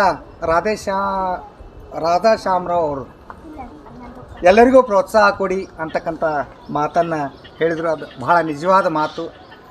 ಈ ಪ್ರೋತ್ಸಾಹ ಕೊಡಲಿಕ್ಕೇ ಆಯೋಜನೆ ಮಾಡಿದ್ದು ಮಠಪತಿಯವರು. ನನಗೆ ಕೂಡ ಮಾತನಾಡಿದಾಗ ಅನೇಕ ಕವಿಗಳಿಗೆ ಒಂದು ವೇದಿಕೆ ಕೊಡೋಣ ಅಂತಕ್ಕಂಥ ನಿರ್ಮಾಣ ಮಾಡಿ ಈ ಯೋಜನೆಯನ್ನು ಹಾಕ್ಕೊಂಡ್ರು. ಈ ಪ್ರೋತ್ಸಾಹ ಮುಂದುವರಿತಾ ಇದೆ. ಪ್ರಪ್ರಥಮವಾಗಿ ಮಕ್ಕಳಿಗೆ ಸಂಸ್ಕಾರ ಕೊಡ್ತಕ್ಕಂಥ ಮಾತನ್ನು ನಮ್ಮ ರಾಜಶೇಖರ್ ಮಠಪತಿಯವರು ಹೇಳಿದರು. ಅದಕ್ಕೆ ಉದಾಹರಣೆಯಾಗೆ ಕಬೀರ್ ಮತ್ತು ತರಂಗಿಣಿ ಅವರ ಮಾತನ್ನು ನೀವು ಕೇಳಿದ್ರಿ. ಭಾಳ ಚೆನ್ನಾಗಿ ಶ್ಲೋಕವನ್ನು ವ್ಯಕ್ತಪಡಿಸಿದರು ಅವರು. ಅದರ ಜೊತೆಗೆ ನಮ್ಮ ಪ್ರಭು ಕುಂದ್ರಿಗೆಯವರು ಮುಖ್ಯ ಅತಿಥಿಗಳಾಗಿ ಜಾನಪದ ಶೈಲಿಯನ್ನು ತಮ್ಮೊಂದ ಇಟ್ಟರು. ಒಂದು ತ್ಯಾಗದ ಬಗ್ಗೆ ಕವಿಯ ಬಗ್ಗೆ ಹೇಳಿದರು. ದಿನಕರ ದೇಸಾಯಿ ಅವರು ಬಹಳ ತನ್ನ ತ್ಯಾಗಜೀವಿ ಅವರು. ನನ್ನ ದೇಹದ ಬೂದಿ ಗಾಳಿಯಲ್ಲಿ ತೂರಿ ಬಿಡಿ, ಹೋಗಿ ಬೀಳಲಿ ಪಚ್ಚೆ ಪೈರು ಬೆಳೆಯುವಲ್ಲಿ, ಅದರಿಂದ ತೆನೆಯೊಂದು ನೆಗೆದು ಬರೆ ಧನ್ಯವಾಯಿತು ಹುಟ್ಟು ಸಾವಿನಲ್ಲಿ. ಅದರ ಮೂಲ ನನ್ನ ಹುಟ್ಟು ಸಾವಿನಲ್ಲಿ ಧನ್ಯ ಆಗಬೇಕಂದ್ರೆ ನನ್ನ ದೇಹದ ಬೂದಿ ಸಹಿತ ಅದರಲ್ಲಿ ಸೇರಲಿ ಅಂತ. ನನ್ನ ದೇಹದ ಬೂದಿ ನೀರಿನಲ್ಲಿ ತೇಲಿ ಬಿಡಿ, ಅದರಿಂದ ಮೀನು ನುಂಗಿ ದಷ್ಟಪುಷ್ಟವಾಗಲು ಧನ್ಯವಾಯಿತು ಹುಟ್ಟು ಸಾವಿನಲ್ಲಿ ಅಂತಕ್ಕಂಥ ಮಾತನ್ನು ಬಹಳ ಸುಶ್ರಾವ್ಯವಾಗಿ ಆ ಕವಿಯ ಮಾತನ್ನು ಅವರು ಉಣಬಡಿಸಿದರು. ಭಾಳ ಚೆನ್ನಾಗಿ ಅದು ಮೂಡಿಬಂತು. ಇನ್ನು ಎಲಿಗಾರವ್ರು ಮಾತಾಡ್ತಾ ಹೇಳಿದರು, ಗುರುದೇವೋ ಭವ, ಗುರು ಬ್ರಹ್ಮ, ಗುರು ವಿಷ್ಣು, ಗುರು ಸಾಕ್ಷಾತ್ ಪರಬ್ರಹ್ಮ ಅಂತಕ್ಕಂಥ ಗುರುವಿನ ವರ್ಣನೆಯನ್ನು ಮಾಡ್ತಾ ತಮ್ಮ ಸೇವೆಯ ಅನೇಕ ಮಜಲುಗಳನ್ನು ನಮ್ಮ ಮುಂದೆ ಇಟ್ಟರು.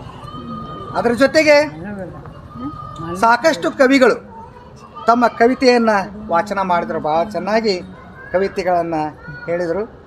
ಇಂದುಮತಿ ರಾಘವೇಂದ್ರ ಅವರು ಮಣ್ಣು ಭೂಮಿಯ ಹೆಮ್ಮೆ ಅಂತಕ್ಕಂಥ ಕವನವನ್ನು ವಾಚನವನ್ನು ಚೆನ್ನಾಗಿ ಮಾಡಿದರು.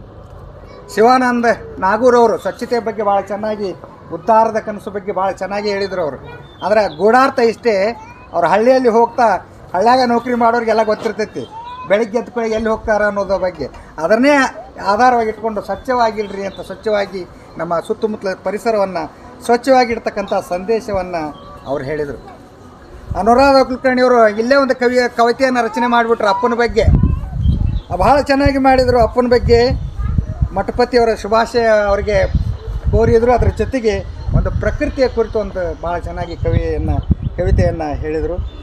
ಮಧುಮತಿ ಸಣಕಲ್ ಅವರಂತೂ ನಮ್ಮ ಈಶ್ವರ ಸಣಕಲ್ ಅವರ ಪುತ್ರಿ, ಅವರ ಹಾಗೆ ಬಹಳ ಚೆನ್ನಾಗಿ ತಮ್ಮ ಕುರುಪಿಯಾಗ್ತಿ ಹೇಳು ಕಪ್ಪತ್ತಗಿರಿಯ ಪ್ರಕೃತಿ ದೇವಿ ಅಂತಕ್ಕಂಥ ಬಹಳ ಕವನವನ್ನು ಚೆನ್ನಾಗಿ ವಾಚನ ಮಾಡಿದರು. ಭಾರತಿ ಬಡಿಗೇರವರು ಸಸಿ ನೆಡು ಅಂತಕ್ಕಂಥ ಸಸ್ಯ ಸಂಕುಲದ ಜೀವಾಳದ ಬಗ್ಗೆ ಭಾಳ ಚೆನ್ನಾಗಿ ಅವರು ಕವಿತೆಯನ್ನು ವ್ಯಕ್ತಪಡಿಸಿದರು. ಎಚ್.ಎಸ್. ಮುಲ್ಕಿ ಪಾಟೀಲ್ ಅವರು ನನ್ನ ನಮಸ್ಕಾರ ಅಂತಕ್ಕಂಥ ಕವನವನ್ನು ವಾಚನೆ ಮಾಡೋದ್ರೊಂದಿಗೆ ಒಂದು ಸುದೀರ್ಘ ಭಾಷಣವನ್ನು ಸಹಿತ ಹೇಳಿದರು ಇವರ ಬಗ್ಗೆ. ಆಮ್ಯಾಗ ರಾಜಶೇಖರ್ ಮಠಪತಿಯವರು ಎಂದೂ ಮಾತಾಡೋದಿಲ್ಲ ಮತ್ತು ಇವತ್ತು ಮಾತಾಡಬಾರ್ದು ಅಂತಕ್ಕಂಥವ್ರು ಸಹಿತ ಭಾಳ ಚೆನ್ನಾಗಿ ಅವರ ಭಾಷಣಗಳನ್ನು ನಾವು ಕೇಳಿದ್ದೀವಿ. ವಿದ್ಯಾವರ್ಧಕ ಸಂಘದಲ್ಲಿ ಬಂದು ಅನೇಕ ಮಾತುಗಳನ್ನು ಅವರು ಮಾತನಾಡಿದ್ದಾರೆ. ಭಾಳ ಅವರು ಹೇಳಿದಾಗ ನನಗೊಂದು ನೆನಪು ಬಂತು. ವೇದಾಂತಿ ಬಗ್ಗೆ ಹೇಳಿದರು. ವೇದಾಂತಿ ಹೊನ್ನೆಲ್ಲ ಮಣ್ಣು ಅಂತ ಹೇಳ್ತಾನೆ. ವೇದಾಂತಿ ಹೊನ್ನೆಲ್ಲ ಮಣ್ಣು ಅಂತ ಹೇಳ್ತಾನೆ. ಕವಿ ಏನು ಹೇಳ್ತಾನೆ? ಮಣ್ಣೆಲ್ಲ ಹೊನ್ನು ಅಂತ ಹೇಳ್ತಾನೆ. ಕವಿ ಕೈಯಾಗಿ ಸಿಕ್ಕರೆ ಆಕಾಶಕ್ಕೆ ಒಯ್ದು ಮುಟ್ಟಿಸ್ತಾನೆ. ವೇದಾಂತಿ ಎಲ್ಲ ನಶ್ವರ, ಏನು ಕೊಟ್ಟದ್ದು ಬೇಡ ಅಂತಕ್ಕಂಥ ಮಾತನ್ನು ಹೇಳ್ತಾನೆ. ಭಾಳ ಚೆನ್ನಾಗಿ ಅವರು ನಮ್ಮ ಮುಂದೆ ಉಣಬಡಿಸಿದರು. ಶೈಲಾ ಬಡಿಗೇರವರು ಭಾವುಕರಾಗಿ ಅಪ್ಪನ ಬಗ್ಗೆ, ನಮ್ಮ ಅಪ್ಪನ ಬಗ್ಗೆನೂ ನೆನಪು ಮಾಡಿದರು. ಅವರು ಅಪ್ಪನ ಹೊರೆಯನ್ನು ಸಹಿತ ಭಾಳ ಚೆನ್ನಾಗಿ ಮಾರ್ಮಿಕವಾಗಿ ಇಂದು ಸೂಕ್ತವಾದ ಪದ್ಯವನ್ನು ಅಪ್ಪನ ಹುಟ್ಟುಹಬ್ಬದಲ್ಲಿ ವ್ಯಕ್ತಪಡಿಸಿದರು. ಇನ್ನು ಎಸ್ ಎನ್ ಹಿರೇಮಠವರು ಈ ಜನ್ಮ, ಮನುಷ್ಯ ಜನ್ಮ ಬೇಡ, ಒಂದು ಕಲ್ಲಾಗಿ ಹುಟ್ಟಬೋದಾಗಿತ್ತು, ಒಂದು ಮರ ಆಗಿ ಹುಟ್ಟಬೋದಾಗಿತ್ತು, ಗಿಡ ಆಗಿ ಹುಟ್ಟಬೋದಾಗಿರ್ತಕ್ಕಂಥ ಈ ಮನುಷ್ಯ ಜನ್ಮವೇ ಬೇಡತಕ್ಕಂಥ ಒಂದು ಇದನ್ನು ಕವಿತೆಯನ್ನು ವ್ಯಕ್ತಪಡಿಸಿದರು. ರಾಧಾಶ್ಯಾಮರಾವ್ ಅವರು ಕೋಗಿಲೆ ಅದರ ತನ್ನ ಅಳಲನ್ನು ವ್ಯಕ್ತಪಡಿಸ್ತಕ್ಕಂಥ ಕೋಗಿಲೆಯ ಗಾನವನ್ನು ಕುಹುಕು ಅಂತಕ್ಕಂಥ ಇದನ್ನು ಹೇಳಿದರು. ಇನ್ನು DC ಬದ್ನಿಯವರು ಬದುಕಿನ ಸರಳ ಸೂತ್ರ, ಈಶ್ವರನ ಬಗ್ಗೆ, ಚಂದ್ರಶೇಖರನ ಕುಟುಂಬದ ಬಗ್ಗೆ ಭಾಳ ಚೆನ್ನಾಗಿ ವ್ಯಕ್ತಪಡಿಸಿದರು. ಇವೆಲ್ಲವನ್ನು ನೋಡಲಾಗಿ ಇವತ್ತಿನ ಕಾರ್ಯಕ್ರಮ ಬಹಳ ಅತ್ಯುತ್ತಮ ಸಾರ್ಥಕ ಆಯಿತು. ಮಠಪತಿಯವರು ಖುಷಿಯಾದರು. ಜಿ ಮಠಪತಿಯವ್ರಿಗೆ ಮತ್ತಿನ್ನೊಂದು 100 ವರ್ಷ ಆಯುಷ್ಯ ಹೆಚ್ಚು ಬಂತು. ಇವತ್ತು ಭಾಳ 100 ಕಾಲ ಸುಖವಾಗಿ ಬಾಳಲಿ ಅಂತಕ್ಕಂಥ ಆಶೆ. ಅದಕ್ಕೆ ಒಂದು ಹಿಂದಿ ಒಳಗೆ ಐತಿ, ಬಾರ್ ಬಾರ್ ಏ ದಿನ ಆಯೆ, ಬಾರ್ ಬಾರ್ ಏ ದಿಲ್ಗಾಯೆ, ತುಮ್ ಜಿಯೋ ಹಜಾರೋ ಸಾಲ್, 1000 ವರ್ಷಗಳ ಕಾಲ ನೀವು ಬದುಕ್ರಿ ಅಂತಕ್ಕಂಥ ಹಾಡನ್ನು ಬಹಳ ಚೆನ್ನಾಗಿ ವ್ಯಕ್ತಪಡಿಸ್ತಾರೆ. ಬಹಳ ಚೆನ್ನಾಗಿ ಇವತ್ತು ಕಾರ್ಯಕ್ರಮ ಆಗ್ಬಿಡಿದಂತು. ಇವತ್ತಿನ ದಿನ ನಮಗೆ ಬಹಳ ಸಾರ್ಥಕ ದಿನ ಅಂತ ನಾವು ಅಂದ್ಕೊಳ್ತಾ ಇದ್ದೀವಿ. ಇವತ್ತು ನನಗೆ ಮಠಪತಿಯವರು ಅವಕಾಶ ಕೊಟ್ಟದ್ದು, ಇವತ್ತು ಭಾಳ ನಮ್ದು ಇಂಪಾರ್ಟೆಂಟ್ ಕಾರ್ಯಕ್ರಮ ಇತ್ತು. ಹೊರಗಡೆ ಎಲ್ಲ ಭಾಳ ನಾನು ಬರೋದಿಲ್ಲ ಅಂತ ಹೇಳಿದ್ದೆ ಅವರಿಗೆ. ಆದರೂ ಯಾಕೋ ತಂದೆ ಹುಟ್ಟುಹಬ್ಬ ಇಟ್ಕೊಂಡ್ರ ನಾವು ಅನ್ಯಾಯ ಮಾಡ್ದಂತ ಅದನ್ನು ಕ್ಯಾನ್ಸಲ್ ಮಾಡಿ ಇದಕ್ಕೆ ಬಂದೀವಿ ಅನ್ನೋ ಸಾರ್ಥಕ ಅನ್ನಿಸ್ತು. ಎಷ್ಟೇ ಟೈಮು ಕಳೆದರೂ ಸಹಿತ ತಾವೆಲ್ಲ ಹಸನ್ಮುಖರಾಗಿ ನಮ್ಮದು ನೆತ್ತಿ ಹಸಿವನ್ನು ನಿಗಿಸ್ಕೊಂಡ್ರಿ, ಈಗ ನೆತ್ತಿ ಜ್ಞಾನವನ್ನು ಪಡೆದ್ರಿ, ಪಟ್ಟಿಗೆ ತಯಾರಾಗಕತ್ತೈತಿ. ಅಲ್ಲಿವರೆಗೂ ನೀವು ಕಾಯ್ಕೊಂಡು ಇಲ್ಲಿವರೆಗೆ ತಾವೆಲ್ಲ ಬಂದು ಅಪ್ಪನ ಹುಟ್ಟುಹಬ್ಬವನ್ನು ಮತ್ತು ಕವಿತೆಯನ್ನು, ಪ್ರಕೃತಿ ಮಾತೆಯ ಮಡಿಲನ್ನು ಇದು ತಾವೆಲ್ಲ ಅನುಸರಿಸಿದ್ರಿ. ಮತ್ತು ನನ್ನ ಹೆಸರು ಹಾಕ್ಯಾರ ಕವಿ ಹೇಳ್ರಿ ಅಂತೇಳಿ ನಾನು ಒಂದು ಕವನ ಓದಿ ಈ ಕಾರ್ಯಕ್ರಮವನ್ನು ಮುಕ್ತಾಯ ಮಾಡಿದೆ. ನನ್ನ ಕವನದ ಶೀರ್ಷಿಕೆ ಪರಿಸರ ಸಂರಕ್ಷಣೆ ನಮ್ಮೆಲ್ಲರ ಹೊಣೆ. ಪರಿಸರದ ಮಿತ್ರರೆಲ್ಲ ಒಂದಾಗಿ ಬನ್ನಿ, ಪರಿಸರದ ಮಿತ್ರರೆಲ್ಲ ಒಂದಾಗಿ ಬನ್ನಿ, ನಮ್ಮ ಪರಿಸರವ ಕಾಪಾಡೋಣ ಬನ್ನಿ, ನಮ್ಮ ಪರಿಸರವ ಕಾಪಾಡೋಣ ಬನ್ನಿ. ನಿಸರ್ಗದಾತೆ ಪ್ರಕೃತಿ ಮಾತೆಯ ಉಳಿಸೋಣ ಬನ್ನಿ. ಶುದ್ಧ ಗಾಳಿ ನೀರಿಗಾಗಿ, ಮಿತ ಬಳಕೆ ಉಳಿಕೆಗಾಗಿ ಪ್ಲಾಸ್ಟಿಕ್ ಬಳಕೆ ನಿಲ್ಲಿಸೋಣ ಬನ್ನಿ, ಕಾಗದ ಬಳಕೆ ಮಾಡೋಣ ಬನ್ನಿ. ತ್ಯಾಜ್ಯವನ್ನು ಪುನರ್ಬಳಕೆ ಮಾಡಿ ಪ್ರಕೃತಿಯ ರಕ್ಷಿಸೋಣ ಬನ್ನಿ. ವಾಯು ಜಲ ಶಬ್ದ ಮಾಲಿನ್ಯ ತಡೆಯೋಣ ಬನ್ನಿ. ರಾಸಾಯನಿಕ ಗೊಬ್ಬರದ ಕ್ರಮವನ್ನು ಬಿಡೋಣ ಬನ್ನಿ. ಸಾವಯವ ಗೊಬ್ಬರ ಬಳಸಿ ಶುದ್ಧ ಬೆಳೆ ಪಡೆಯೋಣ ಬನ್ನಿ. ಅರಣ್ಯ ನಾಶವ ತಡೆದು ನಡುತೋಪು ಬೆಳೆಸೋಣ ಬನ್ನಿ. ಮರಗಿಡ ವನ್ಯಜೀವಿ ಸಂಪತ್ತನ್ನು ಸಂರಕ್ಷಿಸೋಣ ಬನ್ನಿ. ಕೈತೋಟ ಮಾಡೋಣ, ತರತರಹದ ತರಕಾರಿ ಬೆಳೆಯೋಣ. ಕೈತೋಟ ಮಾಡೋಣ, ತರಹ ತರಕಾರಿ ಬೆಳೆಯೋಣ. ಹೂವು ಗಿಡಗಳ ಬೆಳೆಸಿ ಪರಿಸರ ಸುಂದರಗೊಳಿಸೋಣ. ಸ್ವಚ್ಛ ಭಾರತ ಅಭಿಯಾನದಿಂದ ದೇಶ ಶುಚಿಗೊಳಿಸೋಣ. ಜೀವ ವೈವಿಧ್ಯಗಳ ರಕ್ಷಣೆ ನಮ್ಮೆಲ್ಲರ ಹೊಣೆ ಎಂದು ಈ ದೇಶ ಶುಚಿಗೊಳಿಸೋಣ. ಬನ್ನಿ, ಪರಿಸರದ ಮಿತ್ರರೆಲ್ಲ ಒಂದಾಗಿ ಬನ್ನಿ, ನಮ್ಮ ಪರಿಸರವ ಕಾಪಾಡೋಣ ಬನ್ನಿ. ಎಲ್ಲರಿಗೂ ನಮಸ್ಕಾರ.